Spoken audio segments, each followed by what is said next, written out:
Greetings, everybody. It's Harrison, your favorite cyber bitch here.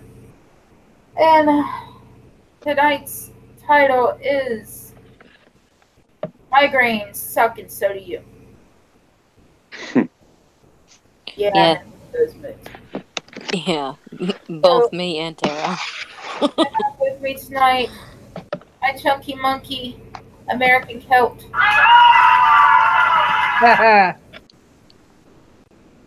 I have Winnie, the dick doctor. Hi, guys. And I have with me, of course, Scooby 331. Hey, hey. How are you guys tonight? Nah, Hanging in there. same, Okay. same Yeah. here, but with a migraine too. Damn it, now I lost count of how many fucking buttons I have on here already. Also, I found that the article on how the Captain Jason Reed, that was the current sheriff's son, that was he was going to run for uh to take his dad's place. Um, I found that article about how he can't testify or be involved in any other investigations. It says the Hickory Daily Record recently discovered the 25 District Attorney's Office issued a letter to Catawba County Sheriff's Captain Jason Reed and Sheriff Coy Reed stating the prosecution will no longer be able to use Jason Reed as a witness for the state in any of the district's criminal cases. A copy of the July 7th letter was obtained after the Hickory Daily Record submitted a Freedom of Information Act request to District Attorney David Lerner's office late Thursday afternoon. The letter references the decision pursuant to the U.S. Supreme Court Giglio versus United States, which extends the Supreme Court case Brady versus Maryland opinion, granting that the district authority to impeach the credibility of a prosecutorial witness. It goes on to say the Giglio disclosures may be required if a witness's conduct calls into question their credibility or truthfulness. It may also be required if evidence, an opinion, or reputation regarding the witness's character suggests untruthfulness, according to the United States Department of Justice. It says also D.A. Lerner's letter contains 3 assertions about Jason Reed requiring Giglio disclosures in the district. Lerner said his office received information from Lincoln County prosecutors and 1 or more law enforcement officers regarding Giglio issues about Jason Reed and Aaron Kennemore. The issues led to the dismissal of 59 narcotics cases, according to the letter. Jason Reed admitted to passing counterfeit currency at a covered express, according to Lerner's letter. However, 2 law enforcement agencies investigated the allegation of Jason Reed passing a counterfeit $20 bill at the Hickory convenience store in 2005, and he was cleared of the crime. In addition, I discovered that the Western District United States Attorney's Office will no longer prosecute cases that Jason Reed is involved in, according to the letter. Jason Reed failed to notify my office of what he knew to be pertinent information regarding his relationship with the U.S. Attorney's Office. At the discretion of DA's office, a law enforcement officer may be found to have a Giglio violation within the judicial district, Lerner said Friday afternoon. Lerner said the first way a prosecutor can address a Giglio issue is by calling the witness and disclosing the information so the defense can cross-examine the witness regarding the Giglio issue in addition to the case. The other way, which I think is generally preferable, is just don't call them as a witness. And that's the way I have generally dealt with this, Lerner said. This isn't something new. It's something we've had to do on several occasions. In an interview with the Hickory Daily Record on Saturday afternoon, Captain Jason Reed denied the accuracy of the letter delivered to him and Sheriff Coy Reed on July 7th. The main issue in the letter, as far as I'm concerned, is the counterfeit bill passing in 2005, Jason Reed said. That was 12 years ago.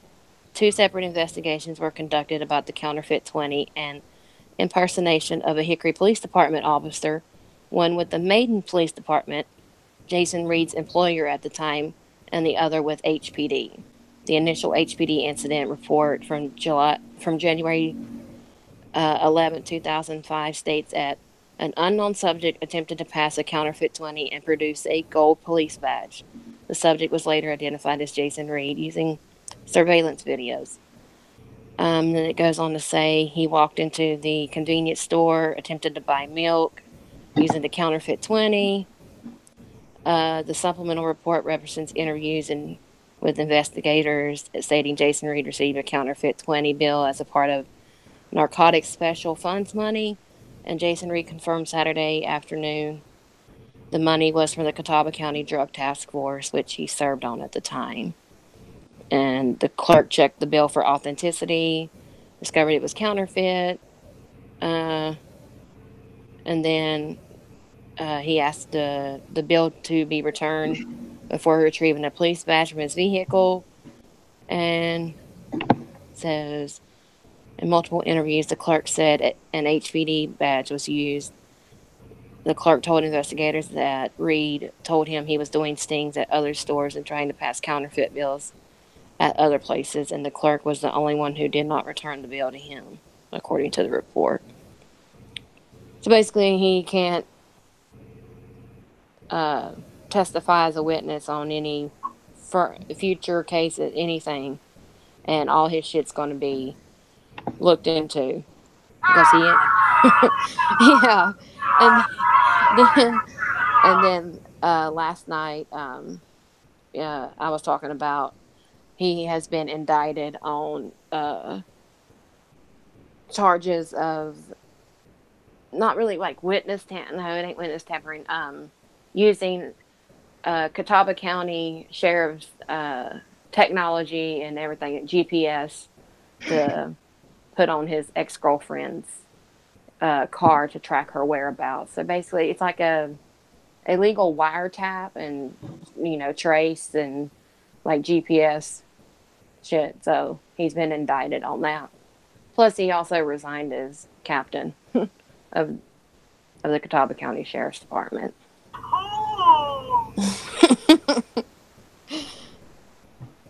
You're fired. Yeah. Well, he resigned so he could keep his, pension and shit.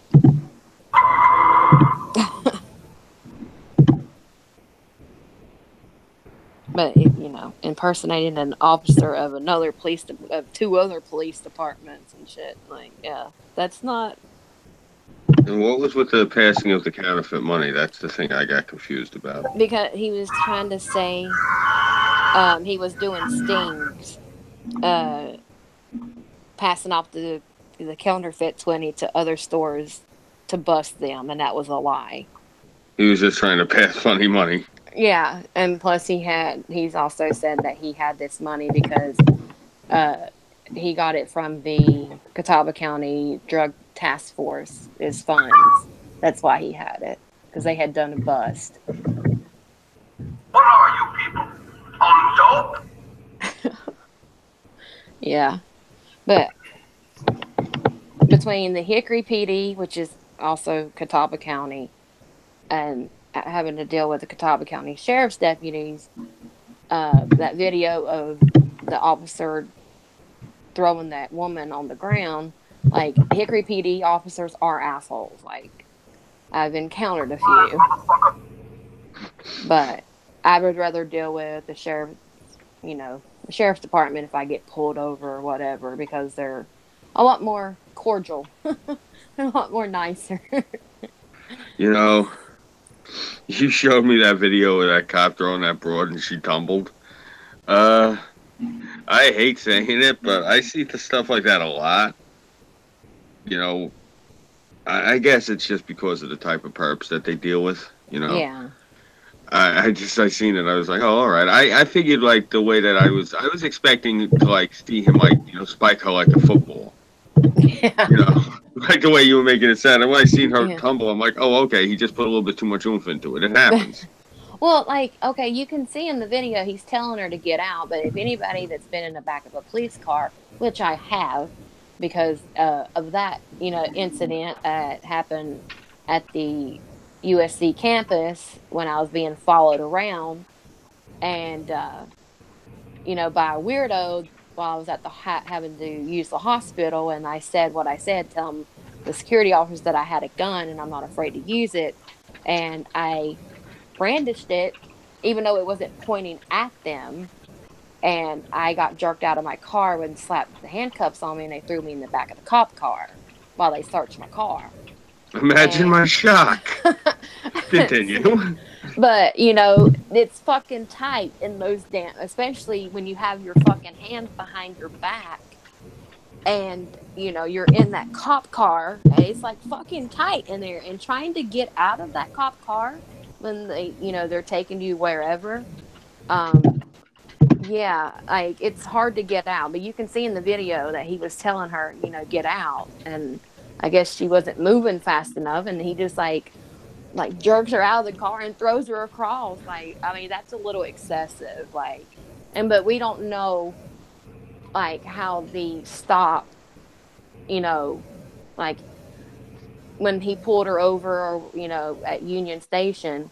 Like, we don't know what went on before this. Yeah, that's exactly what I was going to say.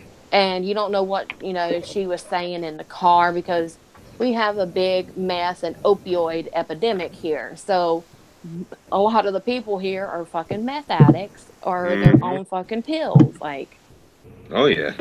So we don't know what, what led up to him doing that. But, in all essence, like, that still was a little excessive, because yeah, police officers deal with a lot of shit. Oh, and, yeah. Before that stop, he don't know if he had come from a car accident, scraping somebody off the side, off the road or whatever. We don't know what happened. We don't know what happened during his day, because they do have, Still doesn't mean he needs to take it out on the next person. Exactly, and that's what I was getting at. Damn dog! Give me a second, beer. All right. Like, man, like, they have a heart. That's why I'm, like, respectful to police officers, because you don't know what they have just come from. Or you don't know how, what's going on at home, or what, whatever's going on in their life. Plus, they have a job that puts their life on the line every single day.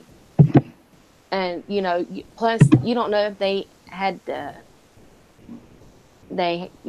encountered a perpetrator that, had a weapon and they had to shoot and kill him. Like, that shit affects officers. Like, if you never shot and killed somebody, you don't know what it's like. And it's, but still, in all essence, that was way excessive. Like, this is a reason I'm not a cop, because that doesn't bother me. What? I didn't hear you. Oh, you kind of, it broke up for me. Don't know how their emotional stance is after they've shot and killed somebody. Right. I said, and this is why I'm not a cop, because doing that wouldn't bother me. It wouldn't bother me to shoot and kill somebody. It really wouldn't. This is why I don't own a gun. It wouldn't bother me to shoot and kill somebody if my life was in danger. Or to the guy that did that to me when I was a kid. That's one person. If he was to show up here, I would shoot him. Like, there's no doubt about it. So, like, but, and then you have to take into account too, it was these officers in the armed forces, like, as they've served in war, they have that PTSD. And then, because most,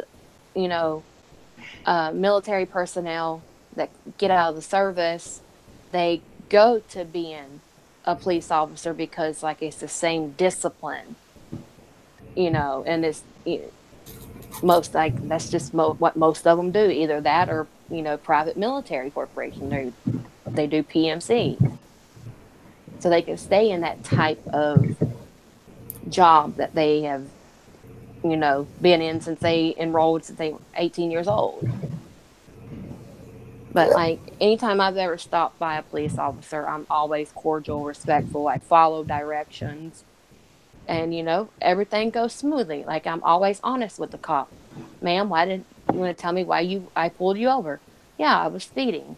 Or the last time I got pulled over was in California by California Highway Patrol. I was doing 115, 120 miles an hour in a 65. I was weaving in and out of traffic because I was late for an appointment. We're on the fucking Autobahn? What? And he pulled me up when I saw him. I slammed on my brakes to get back down the regular speed, and he had already clocked me, and he pulled me over. And I was honest with him. So he reduced my, the tickets that I should have gotten a ticket for speeding, ticket for reckless driving, ticket for expired registration, even though I paid my registration. I just couldn't get the past smog. And then he gave me a ticket for no proof of insurance because I couldn't find my insurance cards. I was in a hurry. But I found them later. But he only, and he was supposed to impound my car. But since I was respectful, I was cordial, and I was honest, I only got a ticket for expired registration and no proof of insurance. Both fix-it tickets. So, I mean, it's all about how you even if they're an asshole to you, you still be nice to them. And, you get to go home.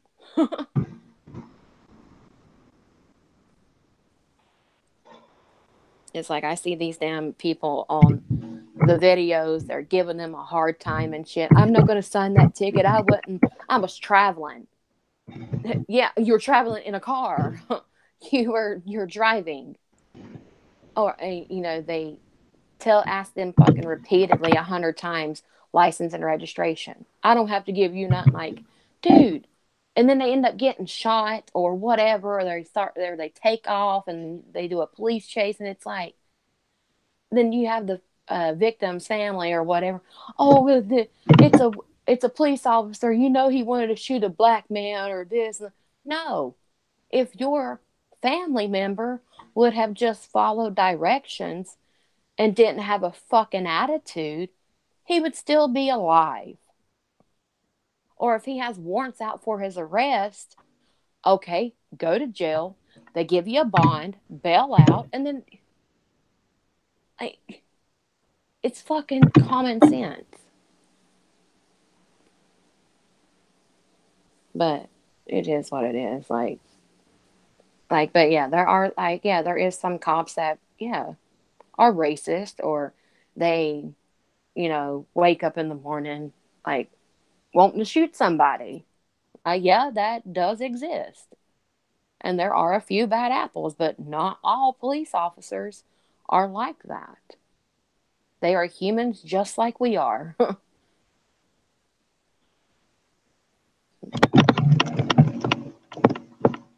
yeah, that's my stance on it. And then if you, brandish a weapon, and they've repeatedly telling you to put it down, and they're begging you to put it down, and you don't, or you come at them with that weapon, you deserve to be shot. I don't care if you're black, white, Asian, Hispanic, fucking polka dotted, or zebra striped.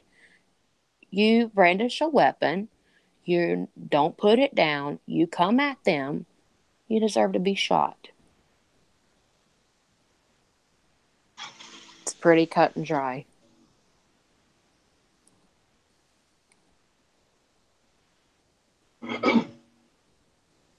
But yeah. So what else we want to talk about so we don't have dead air? I have a Taiwan story. Go for it. Okay, let me look it up.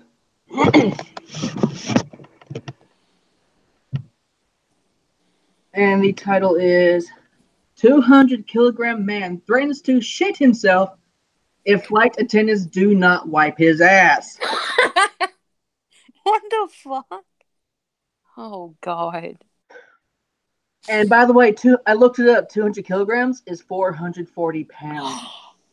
Oh, my God. He's bigger than that model, the one that's eating herself to death. Oh, Tess Holiday? Yes, that bitch. Wow. He's bigger, and not just because he's a man. Híjole. A 200-kilogram passenger forced flight attendants to strip him in a toilet and wipe his ass during a long flight from the United States to Taiwan. I looked. It doesn't say he's from Florida. Oh, you're Taiwan? Oh, you're Asian. I know you give good hand jobs and you like to do fucky. So I need you to wipey, wipe my ass. Kuo was the chief purser of EVA Air on the flight. She said the passenger, estimated 200 kilograms, boarded the plane in a wheelchair. From what I've seen, it's one of those powered scooters that you see at Walmart, and requested to be given 3 adjoining seats in economy class due to his size. As the flight was not full, he was granted his request, which later allegedly escalated to a demand to use the plane's business class lavatory because he would not fit in the economy cubicle. Kua says the passenger claimed an injury to his right hand prevented him from fully undressing himself in order to use the lavatory. He asked the cabin crew to pull down his pants for him. Kua said, I told him we couldn't help him, but he started yelling. He told me to go in there immediately and threatened to relieve himself on the floor. As the passengers' genitals were now exposed, one of my colleagues brought a blanket which I used to cover his modesty. But he very angrily slapped my hand away, saying he couldn't breathe and only wanted me to remove his underwear so he could use the toilet. After granting his request, the man yelled at them for not cleaning his ass as promised. Kua says she never promised to clean his ass, and the passenger threatened to stay right.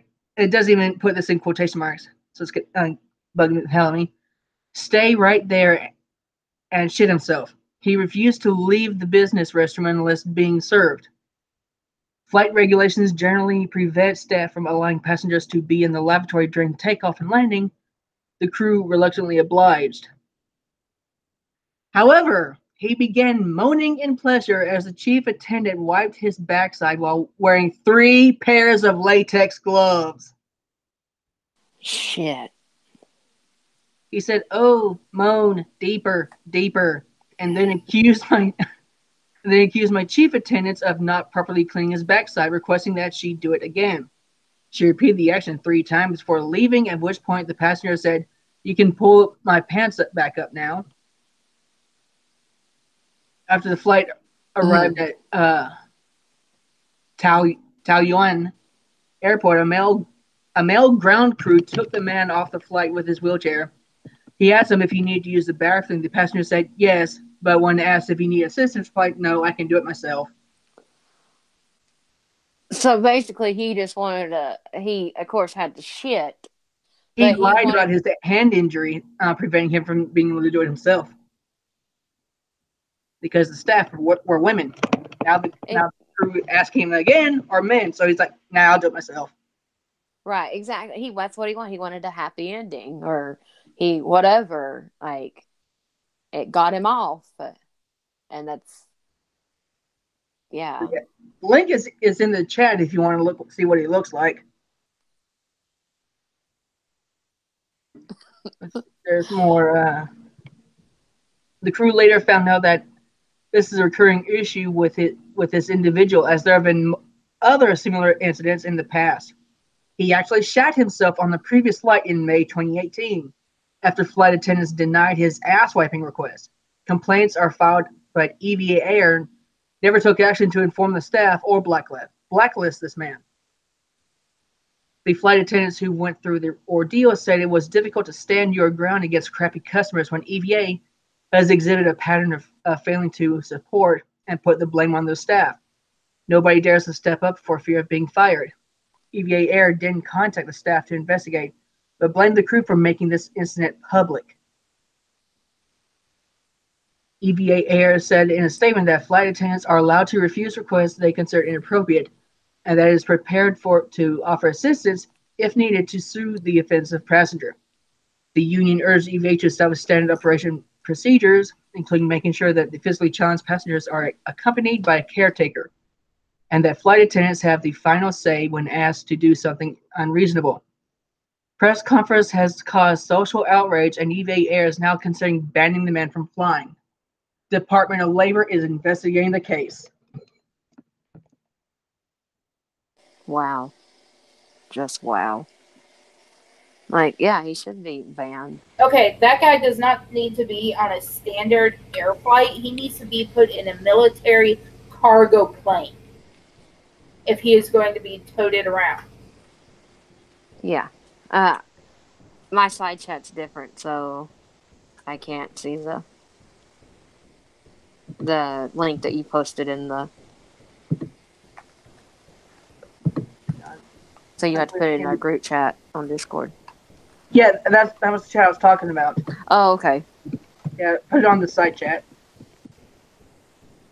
All right, I'll take a look at it. No, that guy was being a dick to be a dick. No, that guy was being your stereotypical fat old man. He was being a dick to be a dick. Now, if it was our father, he'd be trying to get the woman in there to fuck her. Give her daddy with the lecture.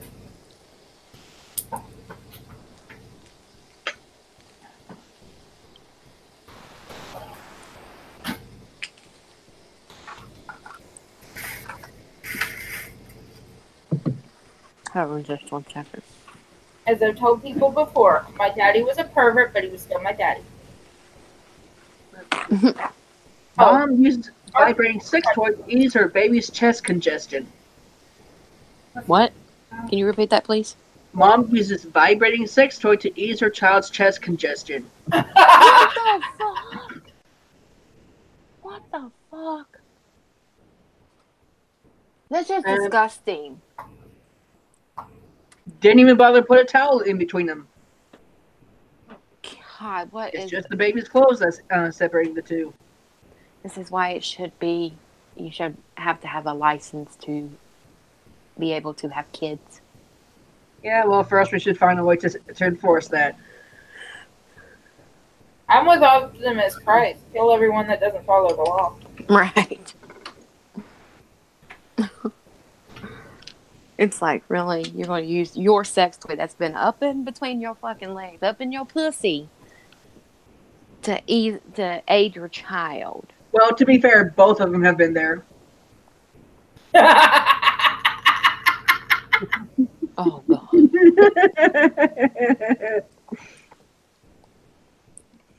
It's like... The baby has seen more, though. Yeah. That's pretty true. I don't know. At least the baby only came out. The vibrator goes up in repeatedly. Mm-hmm. You know, the baby was deeper. But she was aiding, like, so that it could breathe? I guess.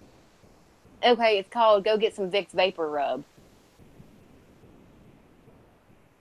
Yep. Or get a humidifier, or not a humidifier, a dehumidifier. No, yeah. Whichever one it is. Fuck. It's a humidifier. Okay. It's like... Or get one of those... Veteran. Huh? Or if it's, like, if its nose is stopped up and it got boogers and shit, go get an aspirator and fucking stick up its nose and fucking... You need to help breathe. Like, the fuck do you need... The fuck? God. Yeah.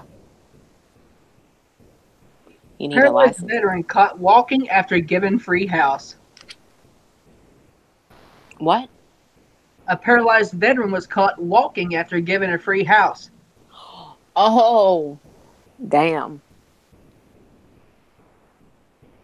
Though, given how veterans are normally fucked over by the government, I can't really say I blame him.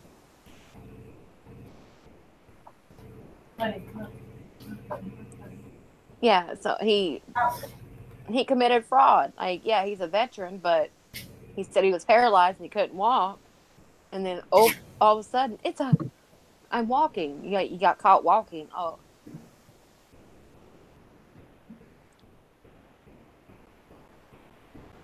No, it's a Christmas miracle. but still, like, I mean, I know our veterans get fucked over royally all the time, and And he has a mugshot, so I guess they got him. I can see why this man did it, because it's like, okay, you're gonna fuck us over after we go and fight for our country, and when we get back, we get shitty fucking health care. It takes months for us to get one appointment, and yeah, I can Higher see. chance of being homeless. Mm-hmm. So I can see why he did it. He has 2 daughters. Okay, but again, I could see why he did it, because it's like, oh, we're gonna go and fight for our country, and do all this. You're gonna fuck us over. Okay, well, I'm gonna turn the tables and I'm gonna fuck you over. So I can see why he did it. It's not right, but I can see why. Because 2 wrongs don't make a right. No, but 3 lefts make a right.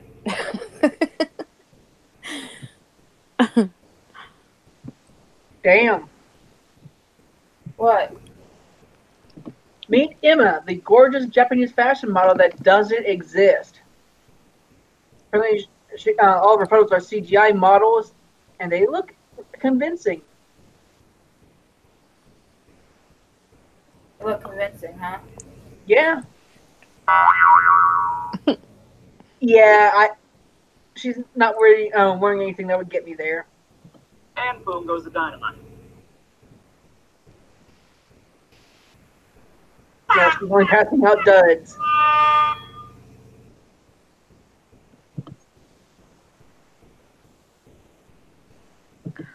Besides, I prefer someone with a pulse. Post that link in the group chat so I can see.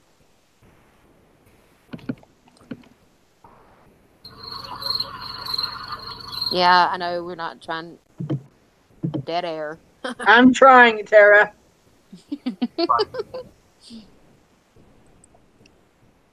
Sorry, I'm eating.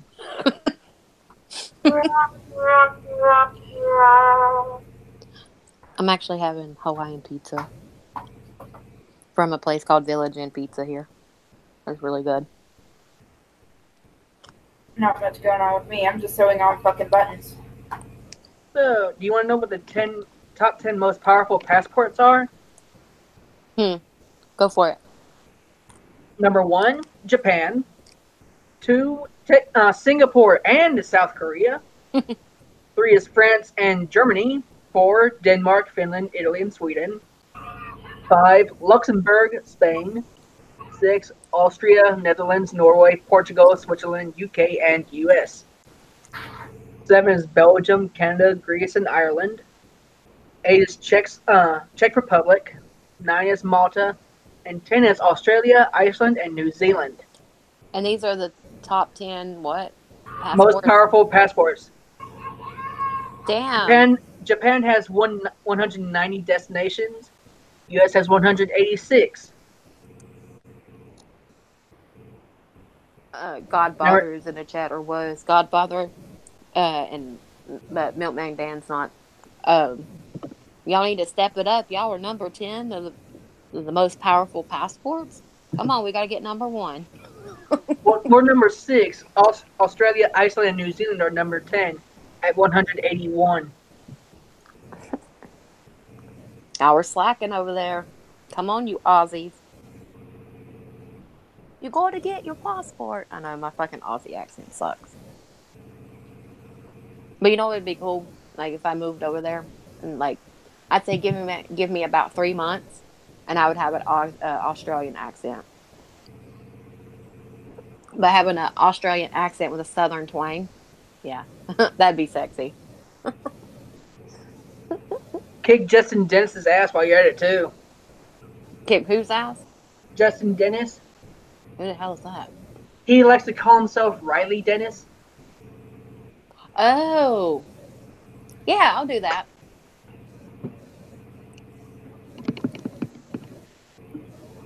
With One pleasure. of Irving's fantasy people. What, Justin Dennis? Yeah. Absolutely, I'll do I that. thought it was Blair White. Oh no, he has a thing for Riley Dennis too. Oh, Justin come Dennis on. has one Irv of the can do biggest better than Adam's that. apples I've ever seen.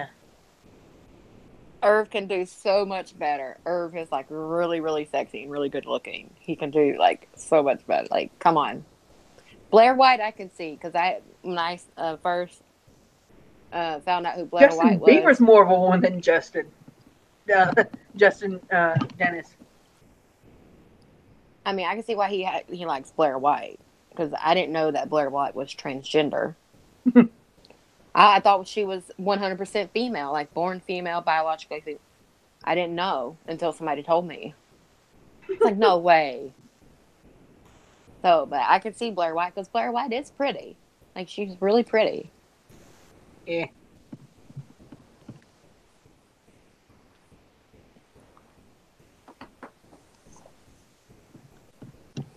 But,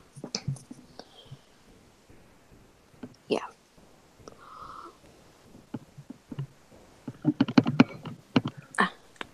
Your boy Pat is in the chat. Hey, Pat. Hey, Pat. He sent me a text saying he's sick as a dog. He's been in bed all day. That means he ain't been making that money to come and visit me. Lazy bastard. Well, as much as he said that he works, he deserves a day off, even though he is sick. But I hope you feel better, Pat. Oh, hey, Tara. What? Why did the chicken cross the road? To get away from your mom. To get to reach the pretentious asshole. Knock, knock. Who's there? The chicken. Chicken who? You don't get it. I said the chicken crossed the road to get to the pretentious asshole. I said knock, knock. You said who's there? The chicken. Oh, okay. Sorry, guys. Sometimes I'm a dick. Well, Okay, hold on. Pat's saying the body only takes so much. You're right, sweetie. You're going to only take so much when you're here.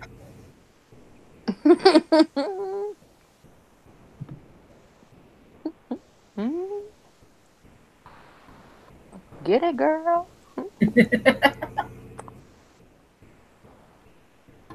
That tall drink of water.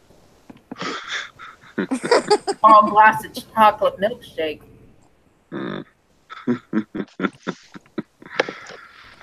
Oh, goodness gracious. Scooby's like, what the hell did I walk into? Oh, No, I've been here. I've been here for about the past 10, 15 minutes now. It's just I live in an Irish household, and they tend to be extremely loud. Oh. So I had to mute everything. I have a question.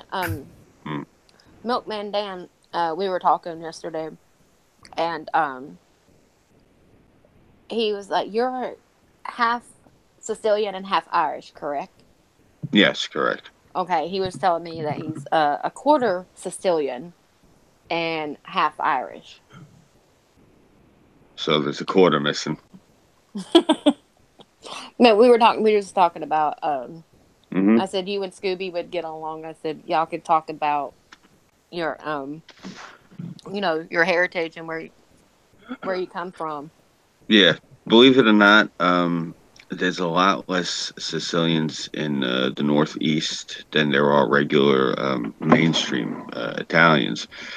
What it is, most of us, when they came to the country, they all went to Louisiana, the Sicilians. They didn't come to New York in nearly the same amount of numbers as they went to New Orleans. And they didn't even come to America in the same numbers as they did when they went to Argentina and Australia. The two places that have the highest amount of immigration out of Sicily was, I believe it's first is Argentina. second is Australia, and then I think it's third is the UK, and four is America. They actually came here last out of any of them. And then, aren't you like part Mediterranean descent as well? Well, Like, Sicily's in the middle of the Mediterranean. okay, all right.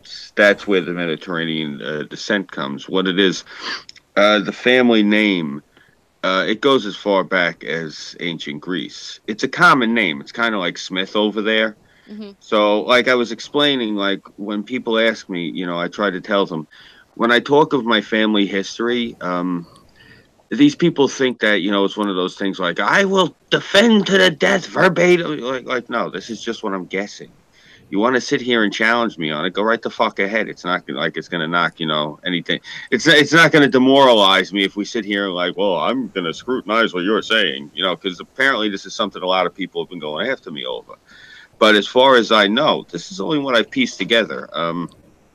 I tried using Ancestry. The problem is, again, I got a lot of cousins. All of their names are common. The family name is common. I tried using Ancestry and genealogy. I had a lot of false starts because I type in Grandpa's name, and boom, I get 50 hits. Turns out out of those 50 hits, 45 of them aren't even related to me. So it's like one of those sorts of deals.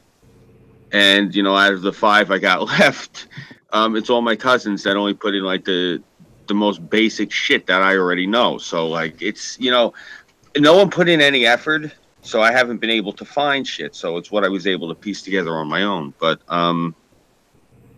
like from what I understand is like I've tried to figure it out because of the dialect my father spoke.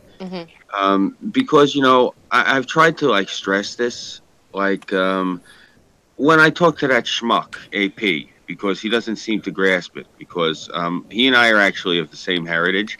He's Sicilian Irish also, but he's flipped, like my wife. His father was Irish and his mother is Sicilian, but he knows even less about his heritage than I do. But anyway, I digress. He was busting balls about not knowing exactly what part they came from or anything. Like, you have to understand,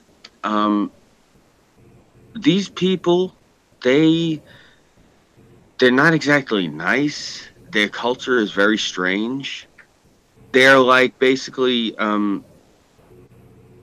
any foreign culture. And I'm saying that, like, look, I look at myself as an American.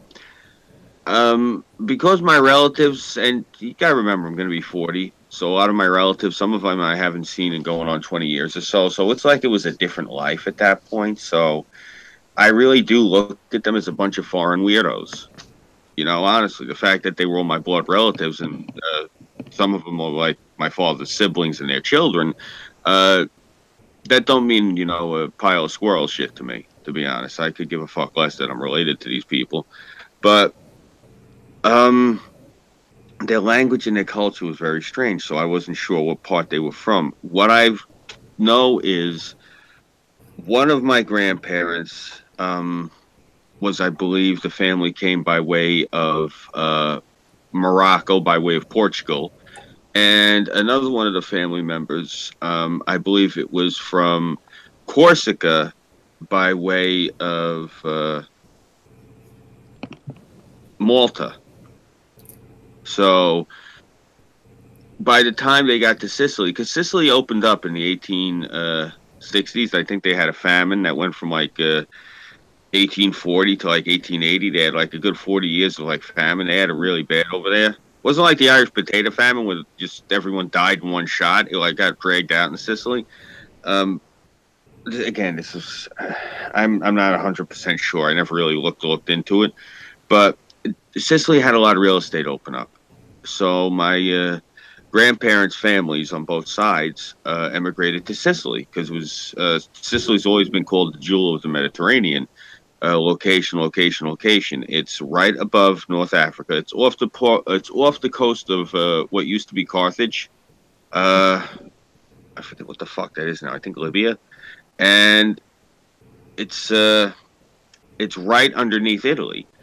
And it's a beautiful country. So the minute that all this land opened up, people moved there. Among them was my grandparents' family. So it's not like I can trace my ancestry, if like thousands of years back through Sicily. No, we're only Sicilian, I believe, for like maybe 2, 3 generations before we came here. Before that, we were somewhere else. We were bopping all over the Mediterranean. Yeah, which Milkman Dan said. He's already said that he he loves your accent. He's Oh, he said that Falcon New York accent is gangsters, man. oh, thank you. I appreciate it. Yeah. Sad thing is, by my neighborhood standards, I don't even have an accent. I told him that you and him should get together and talk. That y'all could talk about your heritage and where you come from. And he said he also said that he spoke a little bit of Italian when he was younger, but he kind of forgot it. Yeah.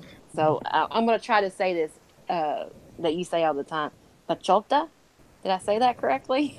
Close. The way that I've heard it pronounced, the way my father always would pronounce it was picciotta. Pachota. Picciotta. Okay. Yeah, he would always say to me, "Come si dice, picciotta?" And what that was is what's going on, little one. Well, and I heard you say it again. Oh, come si dice, picciotta? Como se dice? Yeah, come si dice. What come si dice means that just all that means is what's going on, what's happening. Oh, because it kind of sounds like como se dice in Spanish.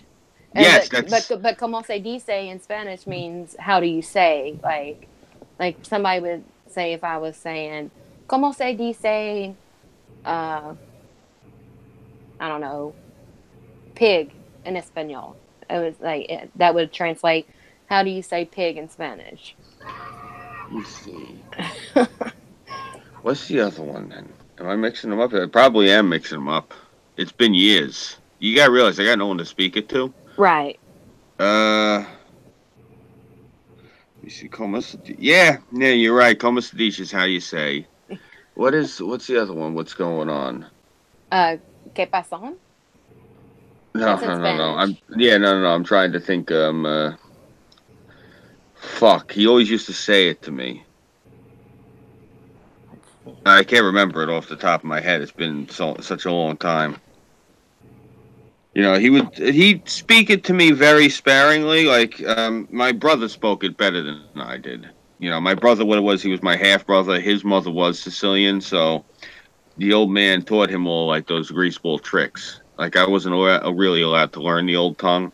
It's not like they were actively not trying to teach me. It's one of those things like they weren't actively trying to teach me, which was annoying because my aunts would try to talk to me in it, and I could understand them. It's just I didn't know how to respond, so I'd always respond in English, so I felt like an idiot. It's one of those things looking back on it now. Liberals would scream red-faced about how I was abused, and it's not that they were trying to be abusive to me, it's just they were ignorant. Look, I'll be the first one to say whenever anyone says to me, "Oh, well, your family was abusive to you," no, abuse that belies intent. Like, I tell people all the time, Patches, my dog, is a soft rescue. It's not that he was abused. His first owners were shitheads. They weren't intentionally trying to hurt the dog. They couldn't get out of their own way. That's one of the things, I tell people all the time, you got to put the sword back in the sheath. You can't always look to fucking chop people up, not every hill is one to die on. And the same thing, like with my family. The fact that they didn't teach me Sicilian, it was because in their belief, because I was half Irish, for whatever reason, I was literally like broken. I was damaged. So it's fucked up, but they didn't really actively teach me the language. So I remember very little of it. Is it how to say, like, how are you in Sicilian? There's several. I'm probably going to butcher these, but como se mu? Como va? Como jamu? Como va? Ti? Huh? Como va? Yeah, I've heard that one. Yeah. Como ti sinti? Spell it out. Okay. Como COMU. No, not that part. The last part. TI and then Sinti. Mm-hmm. Senti. No, you got it. Como te sientes? Como te sientes? Okay. And then, ¿cómo estás? And then, Yeah, these are all like specific things. Like someone would have to literally like ask me a direct question. That's how they would ask me. You know, it is what, and then whatever the rest of it is. So and then, ¿cómo está? And then, yeah, ¿cómo se siente? is it como está? COMU. And No, then no, I'm S. trying to think if that was no. It's como está? Como se dice? I remember, you know, like I'd have like the one cousin everyone would screw with because he was a little bit light in the loafers. You know, people would say to him "Comment allez-vous" because that's French. Because you know, so we do have a lot of French loan words, but that was actually because they were like trying to jab it at him. The last two, ¿cómo está? Mm-hmm. And then, ¿cómo se siente? ¿Cómo se siente? Mm-hmm. Is both of those are formal Sicilian. The rest of them are, I guess, slang. Like, I turned it off earlier. I don't know if I was on the air the other night, but I think I said like one of the things that my father would. He said to me about this girl that came over the house, and he goes like this. He goes, "Pichota, who the fuck is this?" He didn't really curse that much. I think that's so I remember because if he cursed, it meant something. But he's like, "Who the fuck is this?" Bibicada Zorculobotana. What that means, Bibicada Zorculobotana, what that literally translates to is painted up gypsy whore. Yeah. That's what he wanted to know, what was at his doorstep. Normally, he really had no love for young ladies who were loose, who wanted to live in sin before marriage. So he used to call them right to their face. He'd come out to the door. He'd come, Pichota, there's this mattress commando here to see you. Oh wow. Mattress commando. Yeah. Mattress commander. Commando. Commando. Yeah, he called the mattress commandos. That's funny. Yeah, he was a real character. Oh, your dad would have loved me. Oh, I'm sure. He would have probably had a lot. Well, first off, he probably wouldn't have wanted me to even talk to you. He had a thing when I started bringing home, no offense, wasp women. Yeah, he didn't like that. I'm not a wasp. White Anglo-Saxon Protestant, yes. No. What?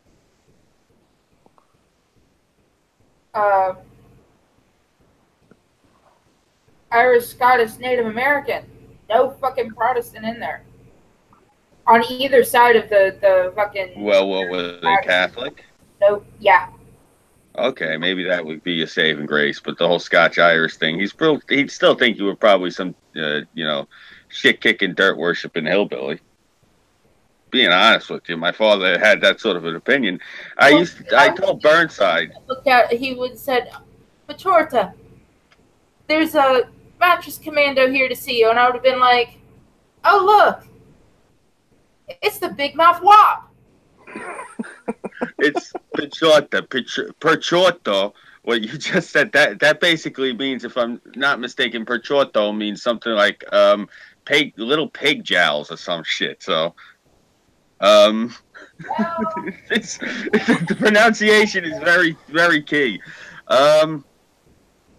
Like I told Burnside, because Burnside asked me, because he's got that fixation on Red Foreman. He's like, "Is he like Red Foreman?" I said, "No. I wished for Red Foreman when I was a kid. Seriously, my father was, oh God, he was such a hard ass. He would always say, like, if I brought home a girl and, like, I'd introduce it to him, and he'd be like, "Oh, what's your name?" And think of a good name. He'd ask her, "What's your name?" And she'd say something like Becky. And he'd give me the scowl, and, like, when she'd leave, he'd be like, "What's the matter? You can't find a nice Sicilian girl?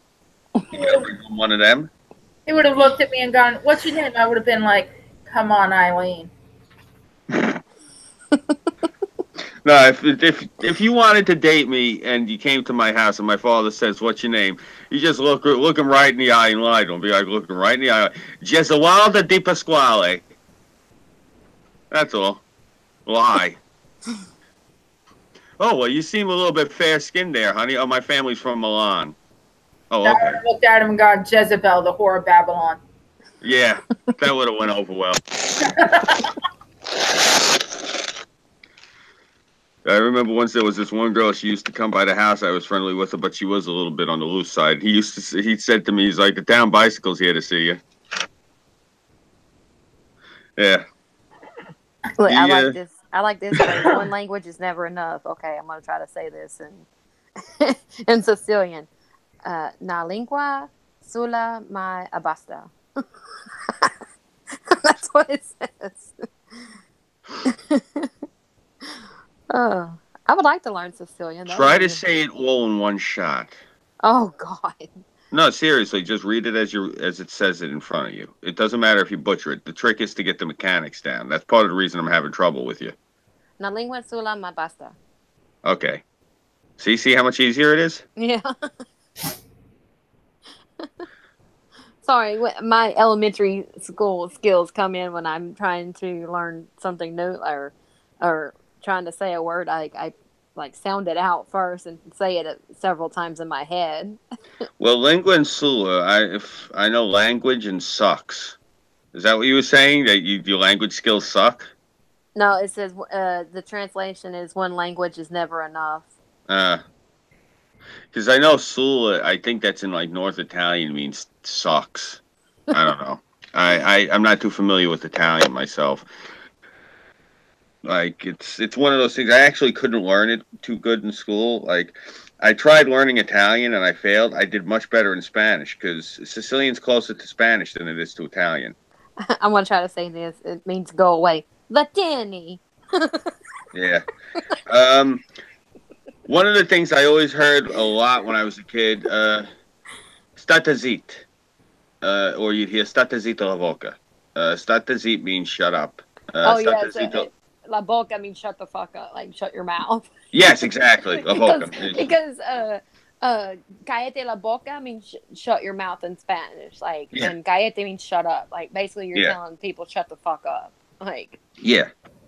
Like it's almost identical to in Spanish. One of the things I wouldn't hear it too much because by the time it was, when my father's generation and the generation right before him, like a little bit older, they were the ones, they started to consider themselves more like, well, for lack of a better term, white folks. So I wouldn't hear this too much when I was younger. It was very rare.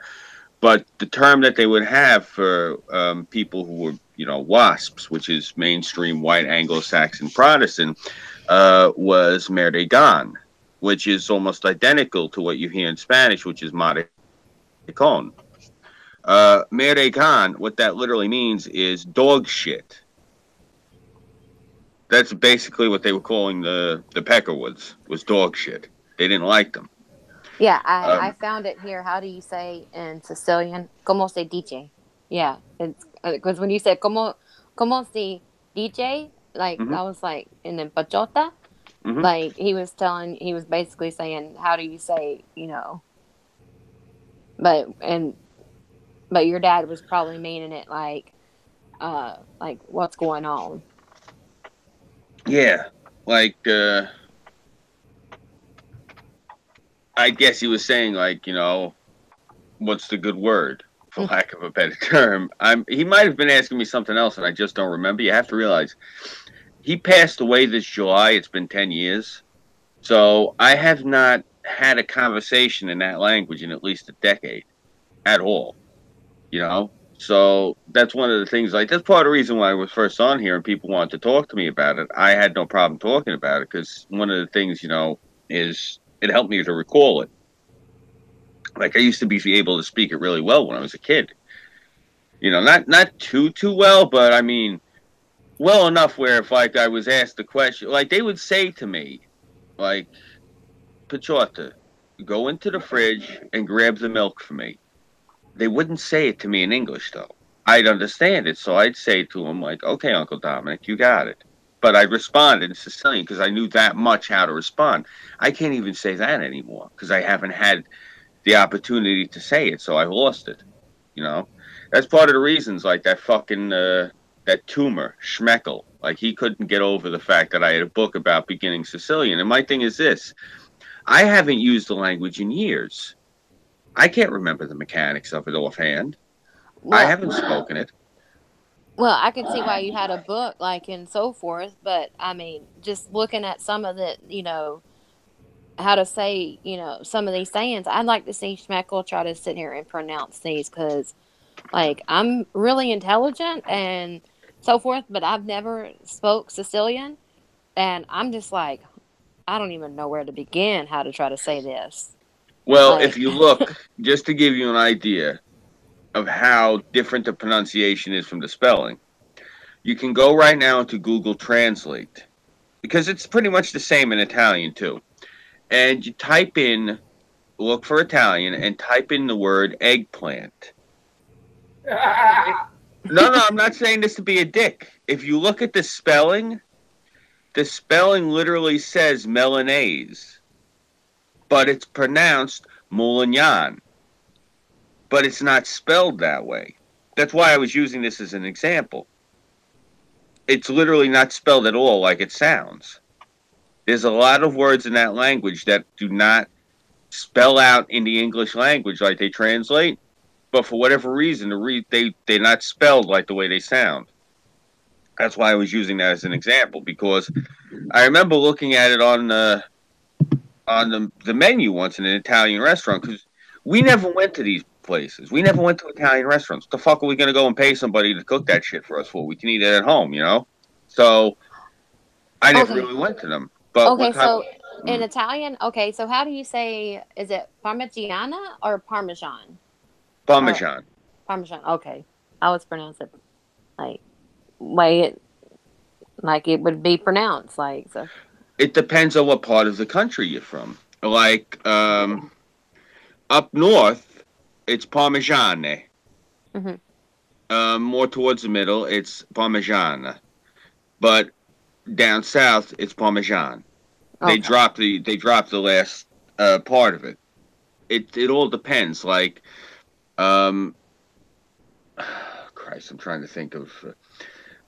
All right, like the way Americans say it, which hurts my ears. You guys all say Parmesan. well, I was gonna say marinara sauce. Oh yeah. In the dialect of my father's family was specifically from Corleone, and the dialect they spoke there, when they would say marinara, they would pronounce it madnad.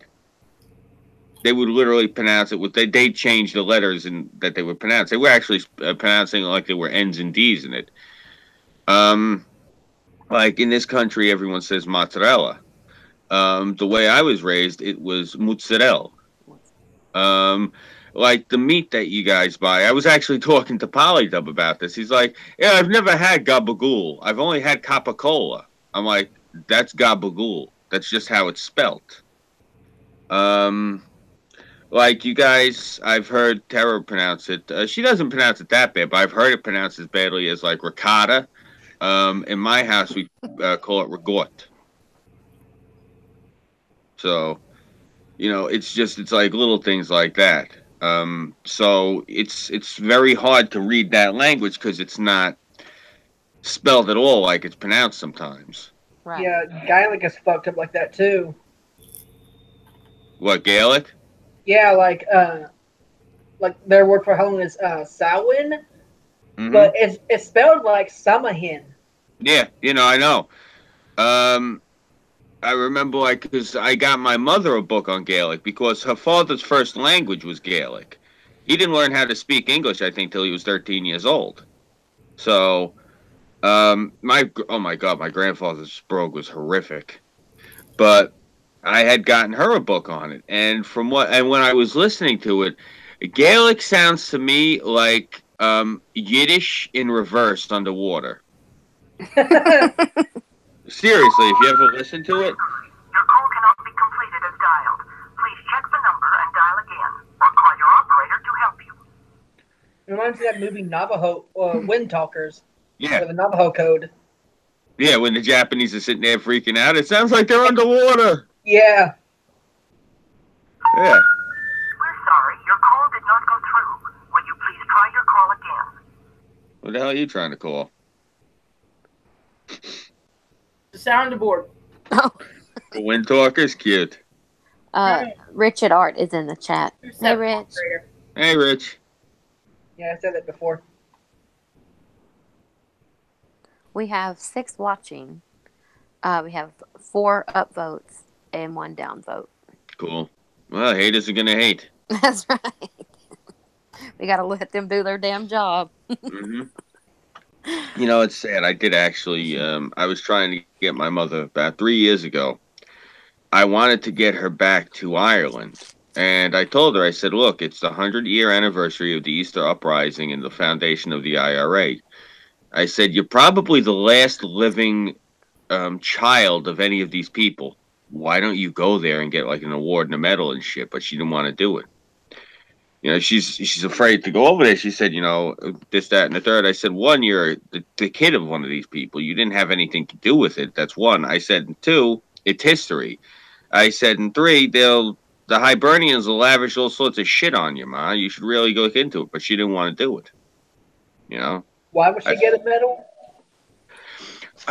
My grandfather, her father, in 1916, Grandpa was about 18 or 19 years old.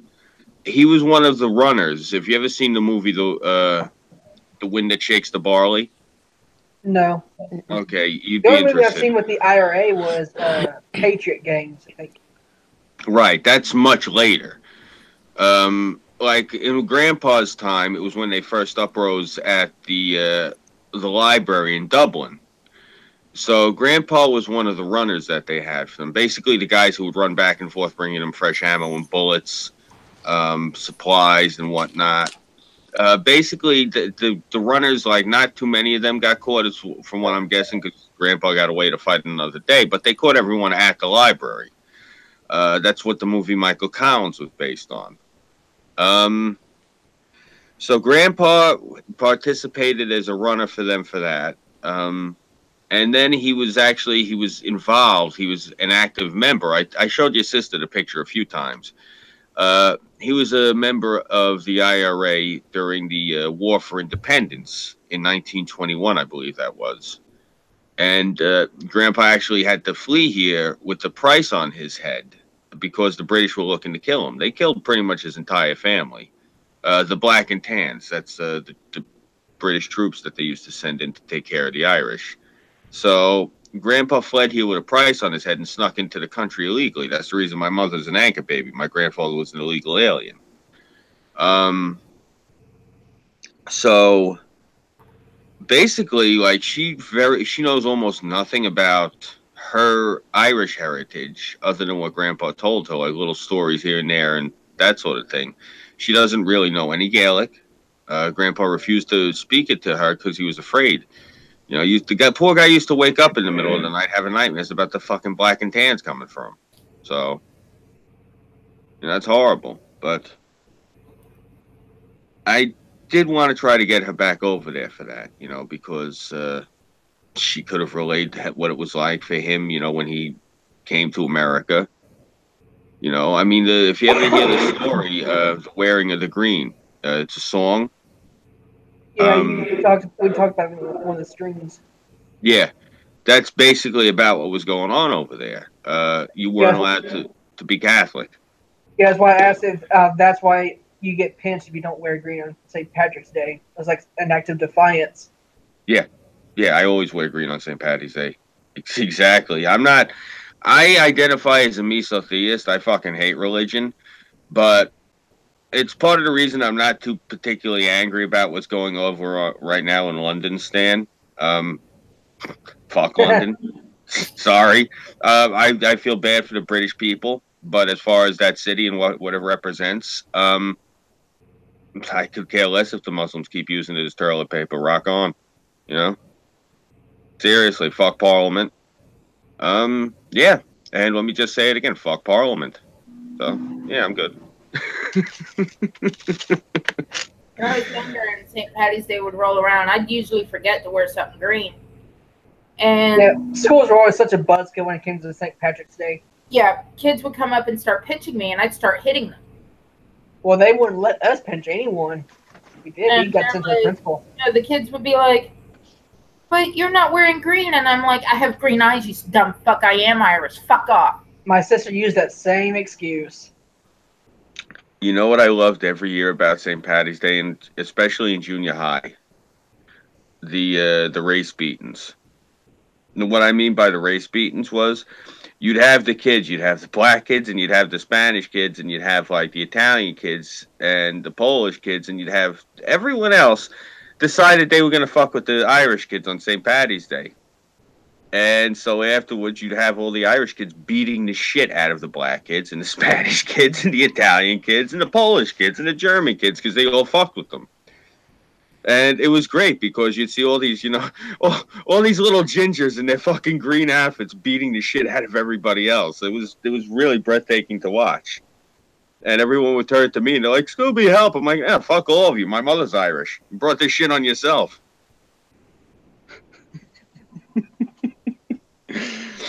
But that's because we have like a really heavy Irish population here.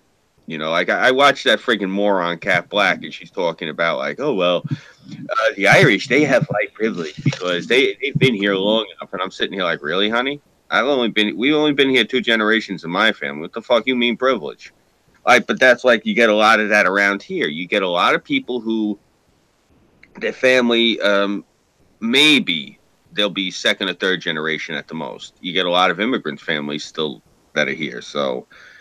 St. Patty's Day is a big deal. I mean, look at St. Patty's Day in Manhattan. I mean, Manhattan, there's not too many Irish left living in Manhattan. They're all freaking Californians. They all moved there from California, all those fucking Manhattanites. All the people of Irish descent are out by me. Brooklyn, Queens, Nassau, Suffolk. I don't know. Can you even consider people from California human? No, I consider them all to be furries. Yeah. I will say the one thing that is good about furries, though. When you skin them, it's so much easier to make a winter coat. It's already built in. Yeah, I know. I just have to get rid of the weird thing that's on the inside of the skin. Yeah. Well, you also got to get these stains off the fur. No, not if you do it right. Yeah, but it might have STDs on it. Or you wash it first.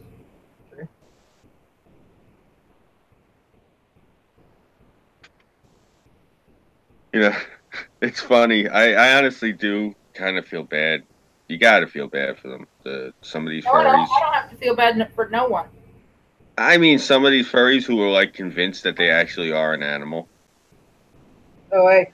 If a furry has STDs, do they call it rabies? Like, did you guys see the article? I think it was like a year or 2 ago. I think we read it on here, actually. It was about this kid, and he was really annoyed because he was a furry. And he was only a furry because his mother raised him that they were furries and that they were wolves. And he's like, he got into an argument with his mother. He's like, "I'm not a wolf. I'm a boy. I want to go out and play. I don't want to do wolf shit.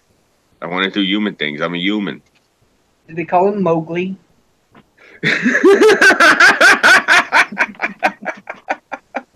Was he named Romulus or Remus? Seriously, right? Why would you do that to your kid, though? I mean, that's... my father, may he rest in peace, he said when we were watching, he was flipping through and we were watching a bit of that movie, one of the documentaries, Trekkies. There's like 2 or 3 of them. And he even said, some people could consider this child abuse. Like, you got these kids and you're raising them in this sort of a weird, like, lifestyle that's really out there and outlandish. And my response was, very liberal response was, well, it's their right as Americans to raise their kids however they want. And then you got something like this that comes back and bites you in the ass when you make a statement like that. Like, okay, then defend this. And I can't really defend some crazy woman running around in a wolf suit trying to tell her kid, no, you're a wolf too. I mean, there's a difference between a Trekkie and a psychotic woman that thinks she's a furry. Trekkies at least know that, there's, a real life. They go to work, stuff like that. there are a handful that are They over get the home top. to their house that they have decorated, like the USS Enterprise. They can do whatever the fuck they want, but, they go to their mundane job every day. They know that there's a difference. Right, but now let me ask you this, because this is what I was getting to, because there are a few of these Trekkies that are a little extreme. Like, there's some of them where their whole life, like, when I say their whole life, they make a living off of it, too, is going to these conventions. Like, a guy I was friends with, he actually, I got arrested for trying to crack his skull once, but while we were friends at the time, he was telling me about how he had met one of these guys at the convention, and the guy was really into it, and this is the thing, so was the guy's wife. This is why I said this could actually be one of those things where you consider it a form of child abuse. Their children only spoke Klingon.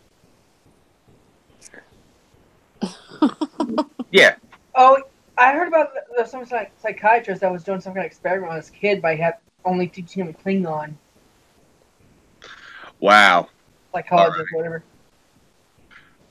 Why would you do that to a child? What the fuck? How are you going to find all this shit translated into Klingon to educate this child? The kid's going to be a blank slate. There is nothing for a kid to absorb. There's a dictionary.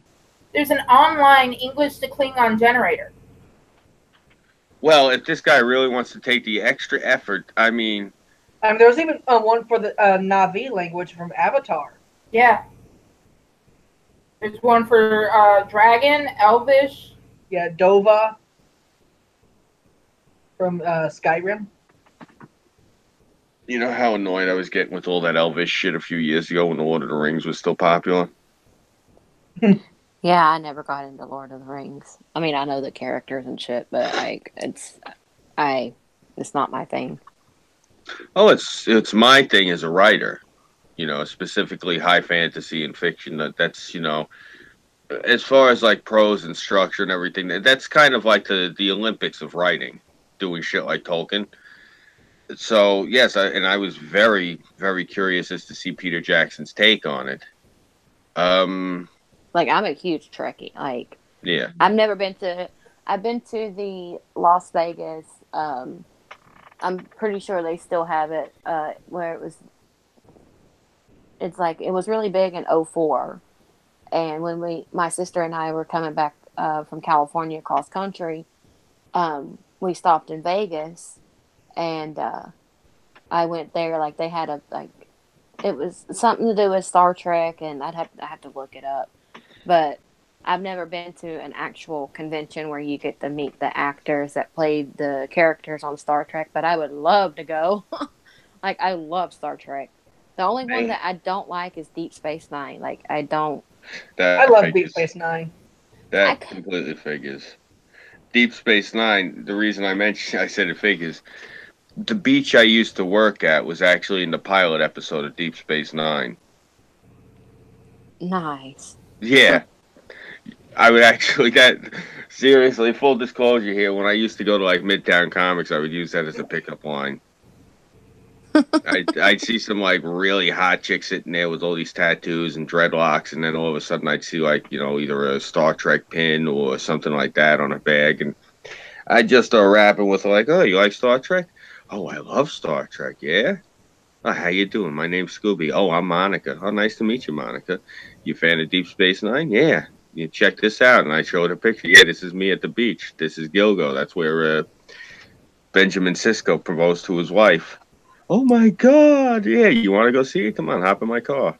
There you go. But and then Scooby gets laid. Hmm? I said, and then Scooby gets laid. Well, yeah. I mean, that was the whole point of the exercise. I wasn't Maybe really she going to gets some take her cookie all dough. the way to. Yeah, it's about a good 20 or 30 If minutes she from doesn't Manhattan cook to the then beach. rabbit. Yeah. Did you give her But some Romulan L too? oh god. Yeah, I once got banned from a Trekkie page on Facebook What? How? Why? because like some guys posted a picture of these. Like one was in a blue and gold. They were in a blue and gold uniform, and they were riding this bike that was made to like. It looked like it was had Star Trek parts slapped onto it by a first grader. And I said, "To boldly go where no virgin has gone before." They didn't like You wonder why he got banned. Oh, I did wonder. I was like, I'm probably gonna get banned, but this is too easy. I can't pass it up. Bless their heart.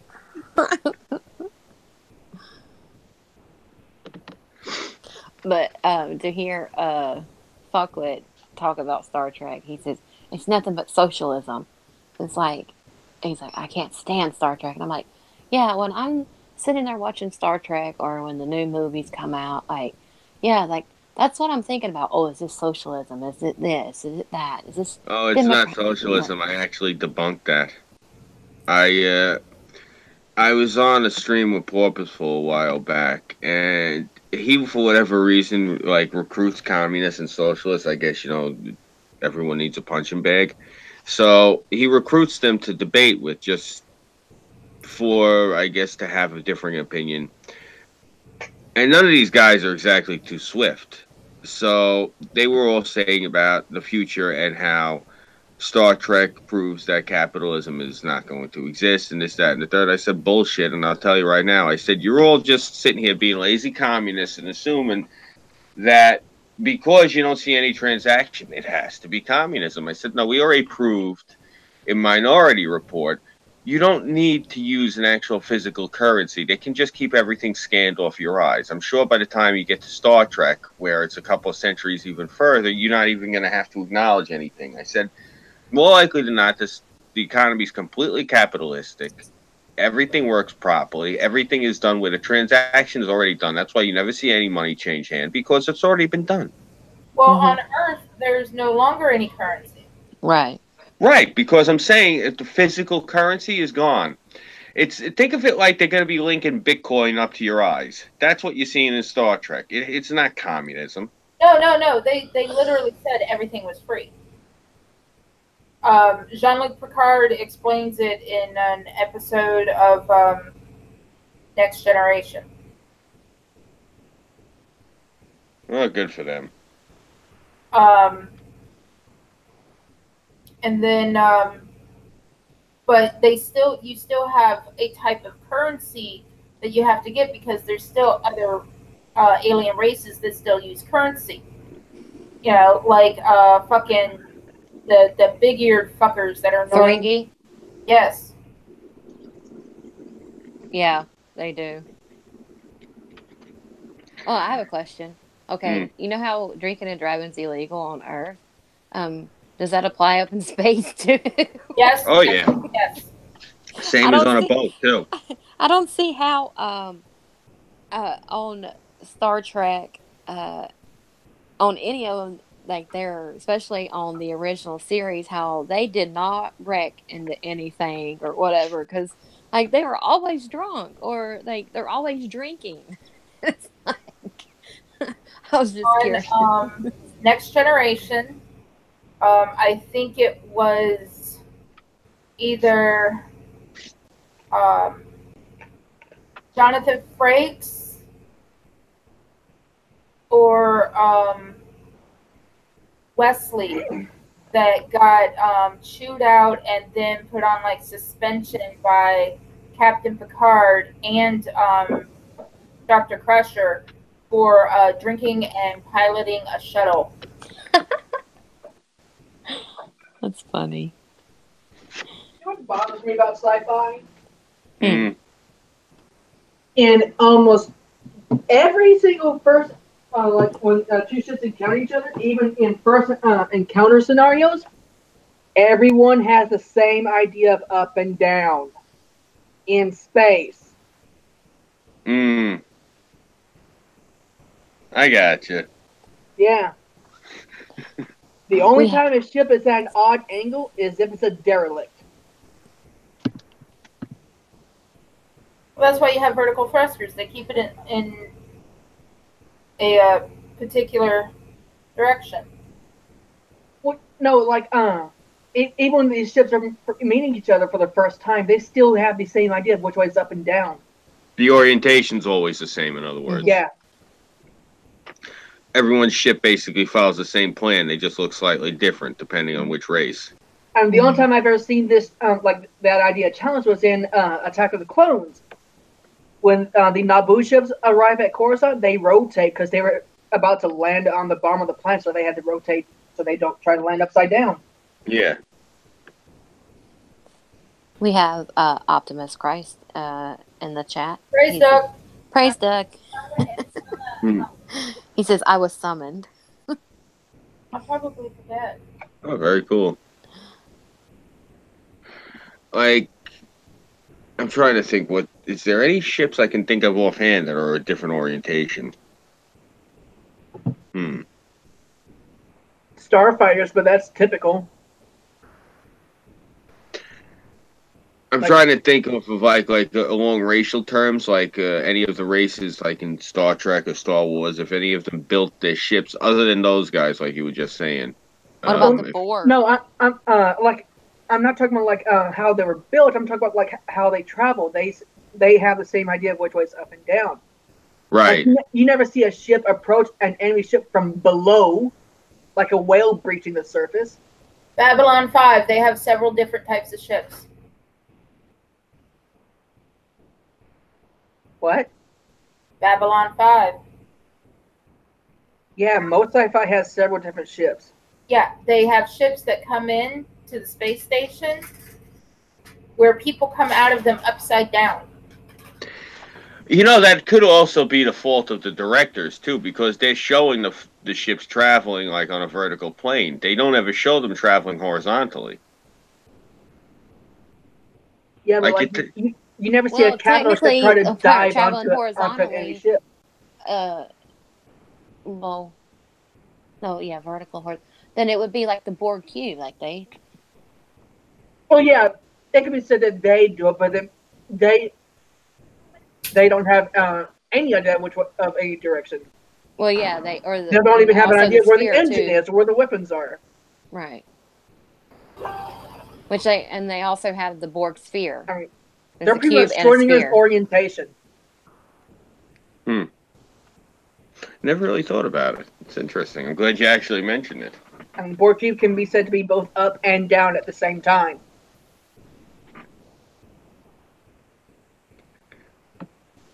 Well, there you have it. I'm glad I actually learned something new now.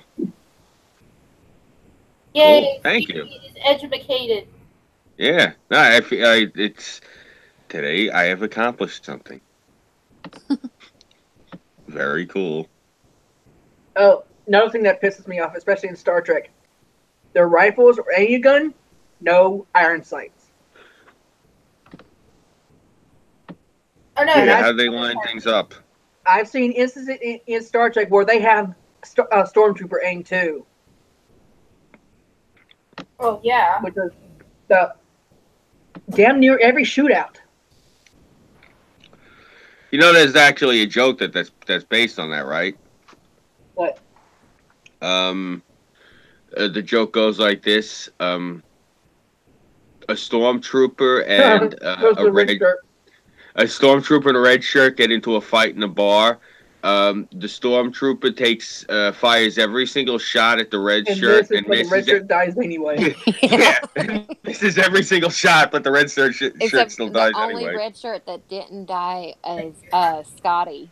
Yeah. In the Star Trek movies, did they make everyone wear a red shirt to keep you guessing who would die? I mean, in the first movie where they all wore red shirts, Spock died. Yeah, So is that the that is a good question. Like, anyone can die. It's like George R. Martin told him to do that. You know, I'll be honest. He's got some great writing, but the problem with George R. Martin, I cannot stand his characters. They're the most unlikable fucking people I've ever read. Like, I Like only Joffrey. I got halfway through the third book, and I said, "Oh fuck it, I can't read this shit anymore." I got to, and everyone's like, "Oh, that's when the story finally starts to get interesting." I said, "You know what? Well, fuck it." He lost my interest. I said, "I don't fucking care." I said, "You know what? Every book, the past 2.5 books," I said, "the past nearly 3 books," I said, "I'm reading about this chick with her dragons, and she's coming through the desert, and she's coming, and she's coming. When the fuck is she gonna get here?" I said, "Nah, I'm bored. I'm done." And everyone's like, "Scooby, I'm surprised at you." I said, "You know what? Not one character." I said, "That fucking dwarf. That's the only character I like out of every character in the book. I can't stand any of them. I wish death on them." I said, "Reading the book aggravates me." Yeah, it's kind of like Jon Snow in that redhead character, the one that played that his redhead lover. They married. The two actors married each other. Hey, good for them. Look, I got a. I looked up red shirt Star Trek. They're selling shirts that says red shirt running team. I'm probably not going to make it. They're selling it. Let's see what the other one says right here. I always wear my lucky red shirt on away missions.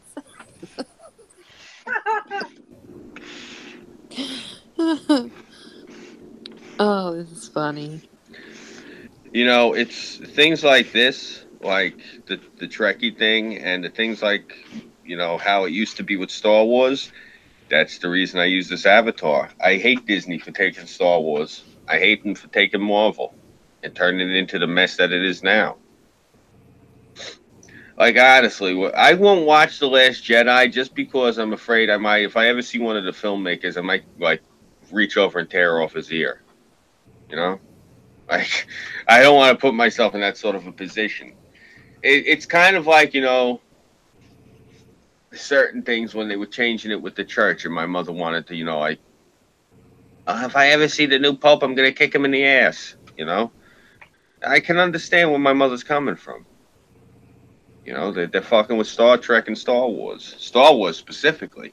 And another red shirt was Catherine Janeway, but she never died. Yeah. Well, you know, timeline. They had the loop timeline. They had where they entered several different timelines. Where Janeway was dead. Oh yeah, she did die in that one. Like she was in because Chakotay goes back and he's apologizing. She's like in this. He's on the frozen world. And like she's dead. He's like, "I'm sorry, I couldn't save you," or something like that. And okay, yeah. You know the best thing about Captain Janeway? What's that? She is kryptonite to feminist arguments. Yeah. How so? Well, when they sit there and they give you the whole, there's never been a woman in a position of power in any of these TV shows. There's never been a strong female lead. There's never been a woman this. There's never been this. And really, you know, you watch Star Trek? Oh, yeah. You know who Captain Janeway is? And I love it. When they realize who you're talking about, they turn fucking red. Well, I mean, there was also Tasha Yar. She was chief of security. Yeah. Mm-hmm. And then also, Catherine Janeway made Admiral. Deep Space Nine. Yeah. But I'm just saying specifically, like, had their own show. That's why I love Voyager. I pointed out to them, and they get all pissed off about it. And then It's the kryptonite of the. It's kryptonite to a feminist argument. Just no. bring up Star Trek Voyager. Even before Janeway. Mm-hmm. Dr. Quinn, Medicine Woman. You can bring that one up, and they'll say something, and that's why I say to them, Star Trek Voyager is the holy grail of disassembling a feminist argument. I'm telling you, because it's a Star Trek, that's all it needs to be. Think about it this way. Mm-hmm. with Dr. Quinn, Medicine Woman, everyone's expecting her father. Yeah. They didn't want to go to her. They continued going to that piece of shit fucking barber that didn't know how to fucking cut a person open to save his life. She finally gets people to start trusting her. And of course, you know, they're like, oh, well, you're a woman, you have to get married. And they're wanting her to marry a quote unquote white man, which she does, but he was raised by Native Americans. I never watched that show. I made it a rule not to watch a television show just because I'd like to sleep with the lead. I just thought of a badass Star Trek shirt. Hmm. So it's a plain white shirt with the Federation badge, but on the back it says, "Only when this shirt is red from the blood of my enemies may I die." Yeah, that's awesome. I like that. Probably should have You said know, that on air. I had the Well, orange shirt when I was a kid. Hmm? I had the orange, the yellow orange one like Kirk. Yeah. Yeah, oh yeah, I had to. Well, Kel, if anybody comes out with that shirt, then you can sue them because it's on air here, and we know it's your idea, and people that are watching know it's your idea. So yeah, if it comes out, you can sue them. Well, I think I would have to be able to prove that they stole the idea from me because they're still independent thinking. Like, some people come, like, there have been instances where multiple people have thought of the exact same thing. Like, first thing that comes to mind would be the Finger Four flying formation. Mm-hmm. Before World War II, many countries independently came up with that on their own. Like Germany, Japan, and America came up with that on their own. Yeah. In biological terms, they call it convergent evolution. Ah. Yeah. It's when a couple of different things come up with the same exact solution to a problem. Mm-hmm. Well, just copyright it now anyway. Run. Right. Copyright it and trademark it and fucking file a patent on it. It's online. It's already copyright written. Well, you found it? No, if you publish shit online, it is copyrighted. Oh, yeah. It's time-stamped. Yeah, that's one of the reasons. Online. Yeah, that's one of the reasons I put a lot of my stuff, like when I was working on that game, that's part of the reason I have it in Discord and I put stuff up on Mines, was so if anyone decides to steal it, I could just point and say, Your Honor, look, I put it on Mines 2-3 years ago. You should email it to yourself anyway and copyright it to save yourself the headache, but your sister's... No, it has to be on a public forum. Yeah, no, I know, that's why I put most of my stuff on a public forum on Mines. It's in an open room. Anyone can come in there and talk to me. But yeah, they need to hurry up and make transporter technology and shit. So I know. I'm ready to be with Burnside. Damn it. Yeah, I'd probably wait on that until I know it's gonna be safe. Yeah. I look at it this way. Where I live... Because I don't want to look like Irving with a fly. Oh, yeah, and the fly. Yeah, that's part of it is that, and the other part of it is, I don't trust the technology. I'd wait, like, from where I live, part of the reason I was very hesitant to go on trains is when I was in high school, we used to call them Ramtrak as opposed to Amtrak because they were constantly flying off of the tracks and slamming into the sides of mountains. Like, New Jersey Transit was notorious for, like, constantly derailing. I was like, no, fuck that. I'll take the bus. I ain't taking one of those trains. They're constantly flying off the tracks. Now, this was in the 1990s. This isn't like the 1890s. This shit was already around for a few centuries, and they were still flying off the tracks like there was no tomorrow. So, as far as transporter tech, I don't want to be on the one time where it fucks up. So, well, yeah. technically, they perfected it in Star Trek. and it did occasionally fuck up because you would be like, telling them, yeah, we got to increase this, and so forth. And they would have malfunctions. And you would say, just right on the brink of them losing them, they get and they fix it. So regardless, even if it is perfected, it can still fuck up at any time because there's many episodes where the transporter fucked up. They'd be under attack or something. They're trying to transport, get their people out of there. And it's like, yeah, but usually what happened is their people just got transported someplace they weren't supposed to be. Right. What was it? The first Star Trek movie where the transporters fucked up? Yeah, the Spock's replacement. Like when Simon Pegg was playing Scotty in that new Star Trek movie. Yeah, there's Star Trek Into Darkness, and Star Trek the motion picture. Where the Star Trek motion picture does not fucking exist. The only one that exists from there and on is The Wrath of Khan. If you say otherwise, you are making Daddy roll over in his grave and you are committing blasphemy and heresy. So, as I was saying, Scotty says, Christopher Pine was told, hey, by Spock, of course, saying, you're on the planet where there's transporter technology, and this guy has perfected it. So he goes up to him and, he's like, yeah, I perfected it.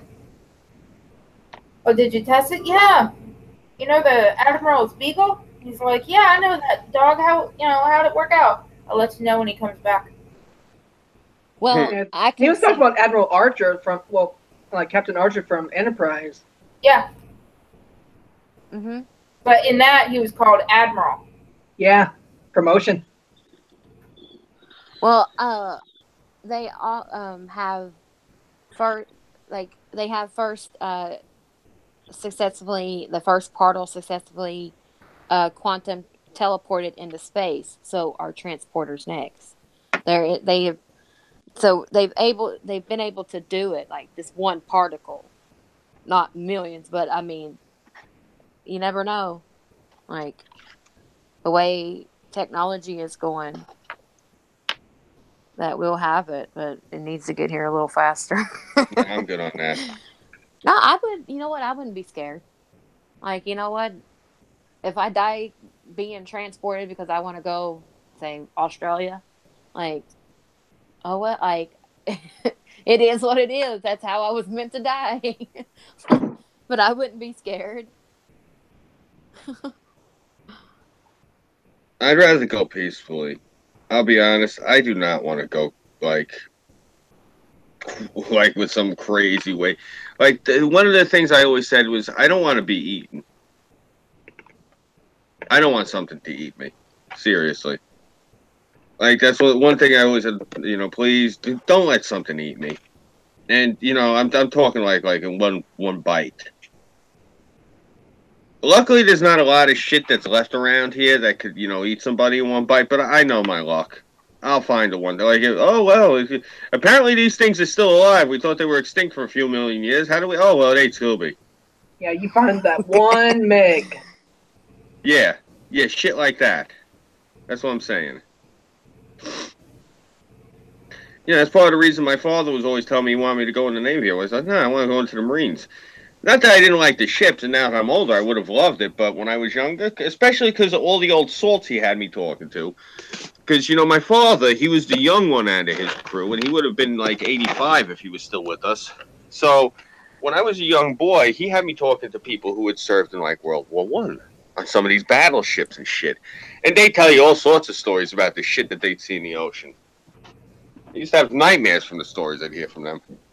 Well, here's a question. Okay, you know how transporter technology, it dematerializes you, all your particles and everything. Mm-hmm. Or basically it scans you and you like... Kind of like alchemy. Yeah. Okay, so it scans you and you dematerialize, and then wherever you're transporting to, you rematerialize. Is it your original form? or is it a clone? Well, according to what Michio Kaku said, it's a clone. Yeah, that's what also makes me hesitant to use the Transformers. Like what they say, they do with the original. They kill Yeah. it. Yeah, I'm not interested in any of that. I'll take a plane. Well, okay. I'd like to. Okay, I'd take a plane too, but yeah, let's get warp technology there so I can just zoom. Like, okay, not even like an hour or something to get there. Like, bing, there. Like, not this fucking. I had to fly 15, Hyperspace is 21 massive. hours across to get somewhere, like to a specific I want country. tubes like in Futurama. Yeah. Well, Elon Musk is trying to make that happen. The hypertubes, like where you can like, zoom, That's so awesome. like that. Yeah.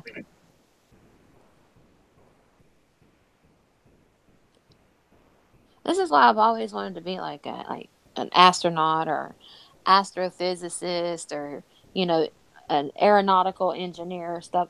Like, cause I love science. I love science and I love math, and I love space. Like, I'd Math, love mental to abuse to be humanity. what? Math, mental abuse to humanity. No, it's not. That's what the acronym for math is. Oh, is it really? Now, someone made a joke about it, but it fits perfectly. Mental abuse to humanity. MATH. I can spell.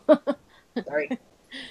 But I don't know. I don't think it's mental abuse. Like, why I like math is because it's the same in every country.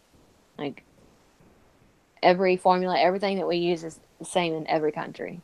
Yeah, funny how we use the same time measurements. No, we don't. Some countries use the military, or they call it the 24-hour. Mm-hmm. Well, no, like they still use seconds, minutes, hours. But name a country that doesn't have 60-second minutes, 60-minute hours, 24-hour days.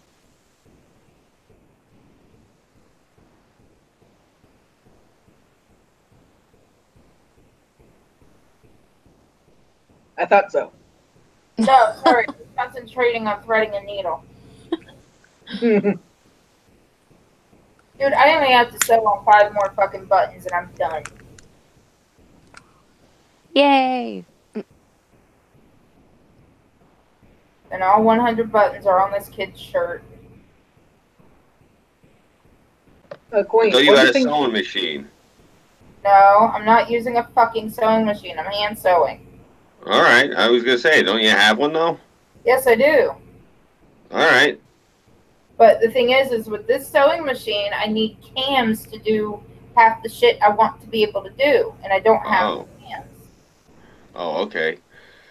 For those of us who are not domestically able, the fuck are cams? Alright, so cams are like these insertable gears that go into the top of the sewing machine. Uh-huh. Because this is I think it's a 1964 Kenmore sewing machine. Right. And it has this little opening on the top, which honestly at first I thought that's where the thread went, until I realized that's not where the thread goes. And what these cams do is you can flip it one of two ways. One way will let you do, let's say, a zigzag stitch, and the other one will let you do a lock stitch.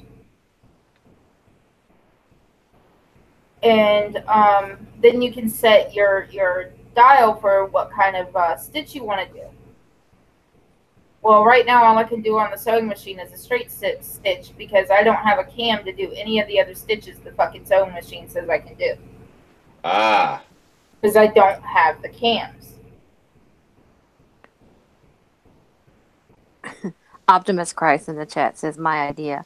Wear a red shirt that has a saying, breaking the mold. And then he also says, you can copyright the saying if there is nothing else like it, but just posting it online does not give the copyright status on it. There is a process to that. That's what I was saying. And then also your argument against feminists, Janeway, being the first female captain and holding a position of power. If you recall in Star Trek Nemesis, she made a vice admiral. Yeah. Cool. Mm-hmm. Because she's talking to Jean-Luc Picard because they're going to Remus. I think she actually made Vice Admiral before Nemesis. So it was that episode where she traveled back in time to save the Voyager, and she was already an admiral. Yeah, that's right. Because it was Endgame. The title, the name of the episode was Endgame. It's when they finally make it home. But probably because they probably did that way because it was being canceled. They had to wrap it up. Yeah. But poor Ensign Harry Kim never got a promotion on that show. No, actually, he did. He was the ship's captain who tried to stop Janeway from going back in time. Oh, so he did. But he was the captain of a Nova class, like the Equinox. Mm. Wow, and I thought I was a nerd. Well, and I also sit here and think it's like, okay, you know how they got stranded in the Delta Quadrant? There's the Alpha Quadrant, the Delta Quadrant, the Beta Quadrant, and there's 4 quadrants. Gamma Quadrant. I wonder up in space, do we have something like that? Is there different quadrants like in Star Trek? Because we don't know, because we don't have the technology to travel. Well, this is an area of space that they mapped out. Yeah. That's all the quadrants are. Well, if that's okay, that's true, but they get Janeway and her crew get stranded in the Delta Quadrant for many, many years, and there's no way of getting back. And how they got back is when she's admiral, she travels back in time to save them, and they use a Borg facility, time travel, to go through, and she tells Captain Janeway herself to no, go through this, here, go through here, you're going to be traveling through Borg territory, and and that's the only way they got back.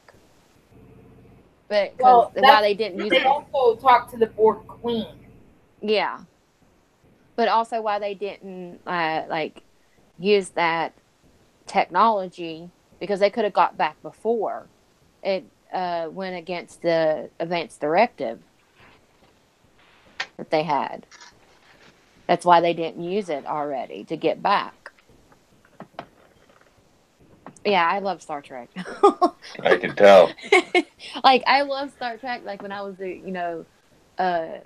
growing up as a kid and my teenager years, I love Star Trek so much.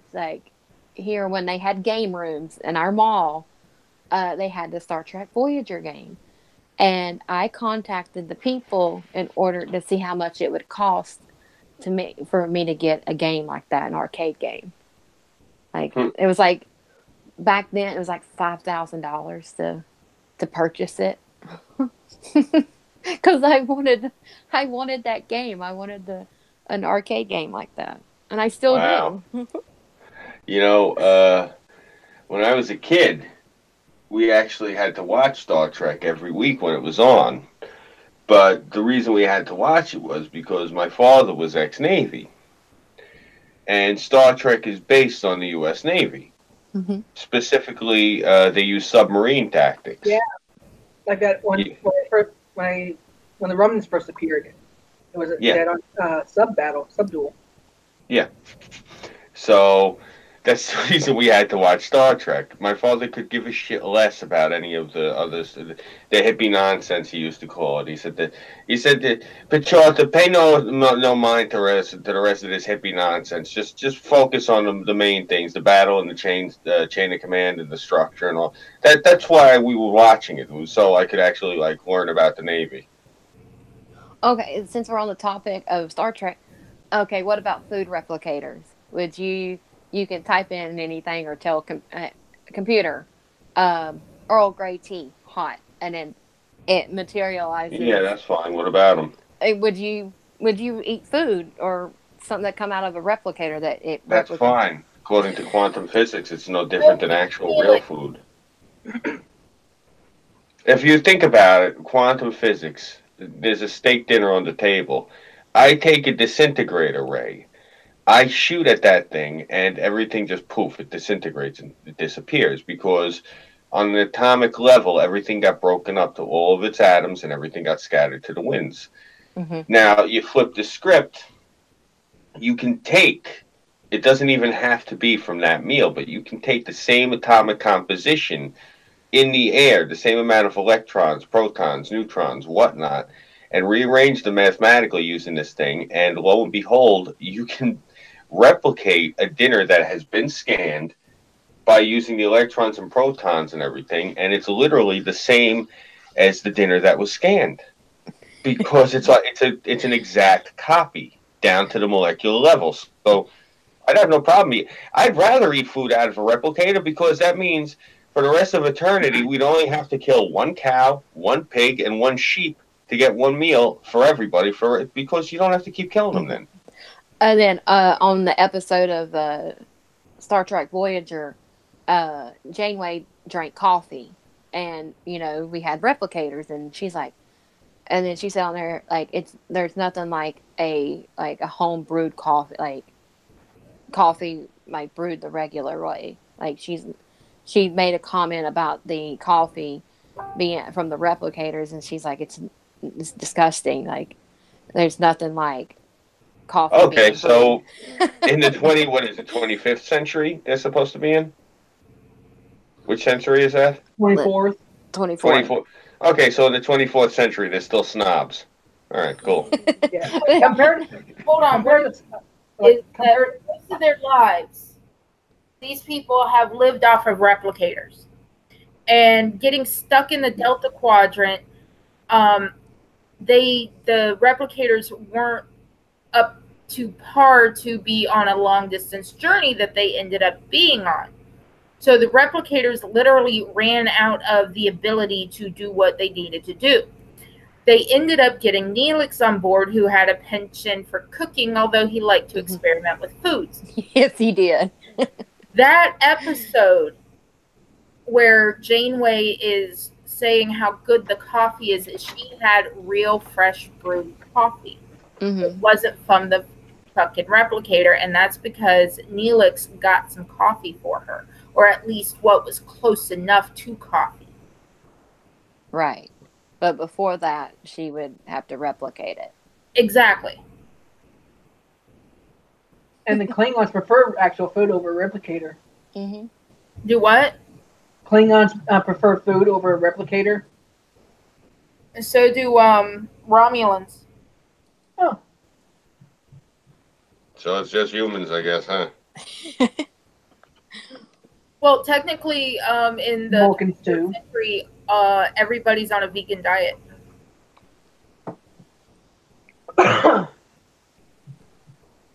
Even though they have the replicators create a steak dinner, it's still technically a vegan meal. I was going to say, because how the hell does Jordy give Worf spaghetti and meatballs if they're vegan? It's not real meat. Nah. Bullshit. I call bullshit. Worf's a Klingon. He would have been flying off the handle if he's like, what the fuck is this? This is not me. He was raised human. Yeah, he was raised human, and his mother was human. Well, he was adopted. His parents were killed in the Kittimer massacre by the Romulans. Well, The only one that was half human and half Klingon was B'Elanna Torres. Yeah. Yeah, for a second there I got them confused. No, he was raised human, although his mother did learn how to cook Klingon recipes. Blood pie.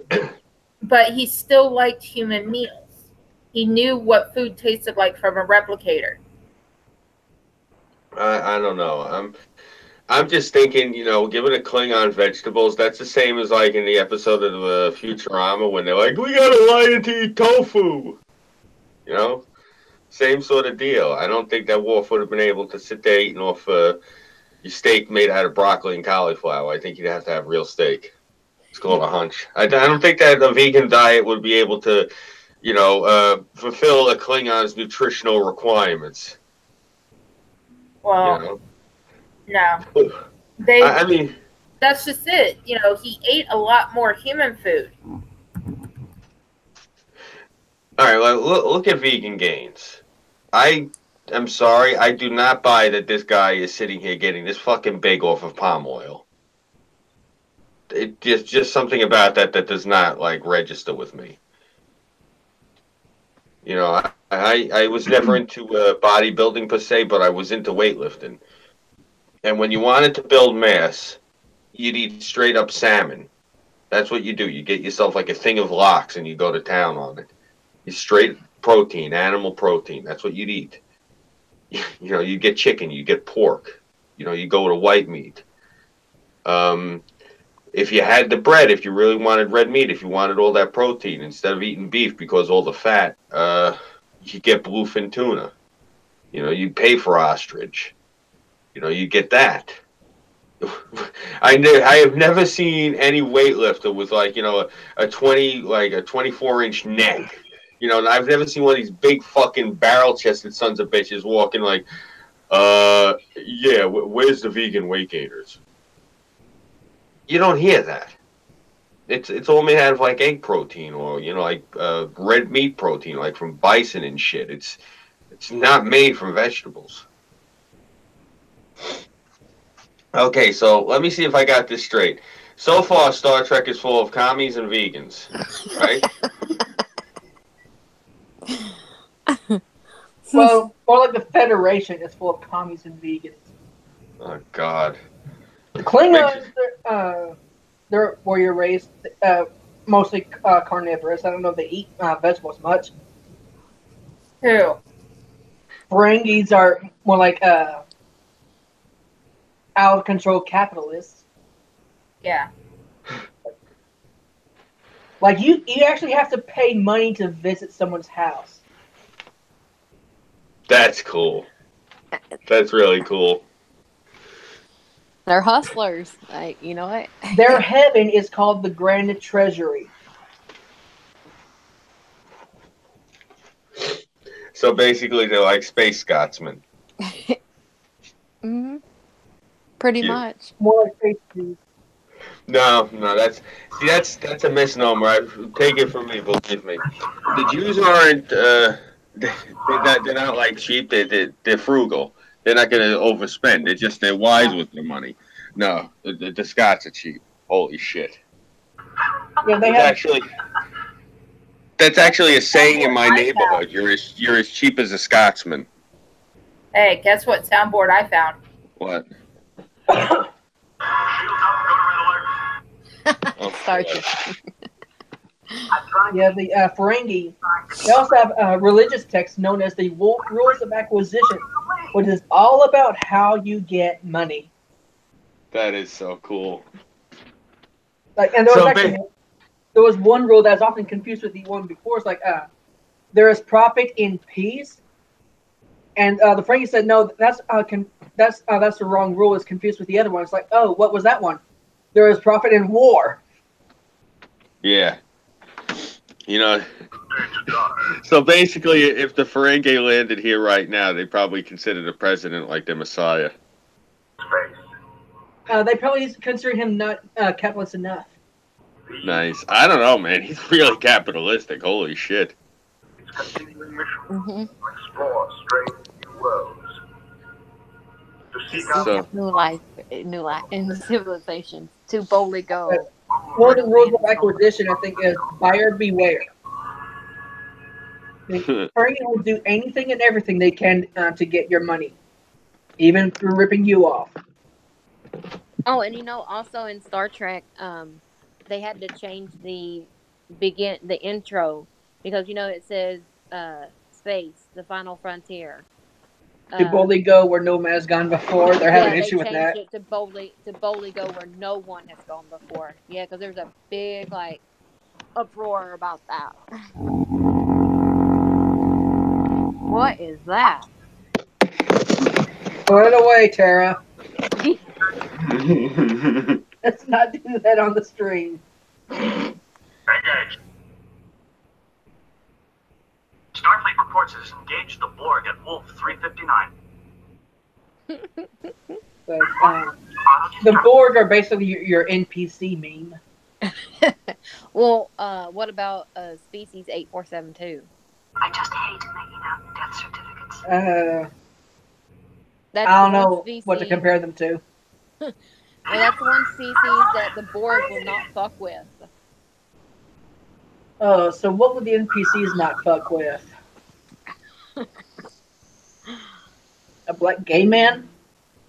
This is Captain William T. Riker of the USS Enterprise.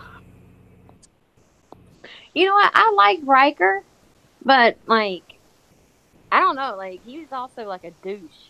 He's a douchebag sometimes.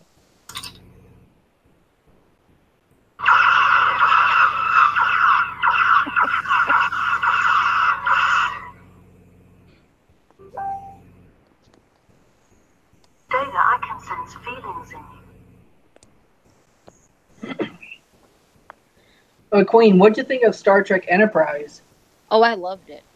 Yeah, me too. Best I- uniforms. Your life Oh yeah. I don't care much for those wetsuits. is over. If it's still out there in the building, the part of the building that didn't get burnt down, when Enterprise premiered, I recorded. This is before we had DVD, so I recorded on VHS. I have every episode Yeah, it was that old. recorded on VHS.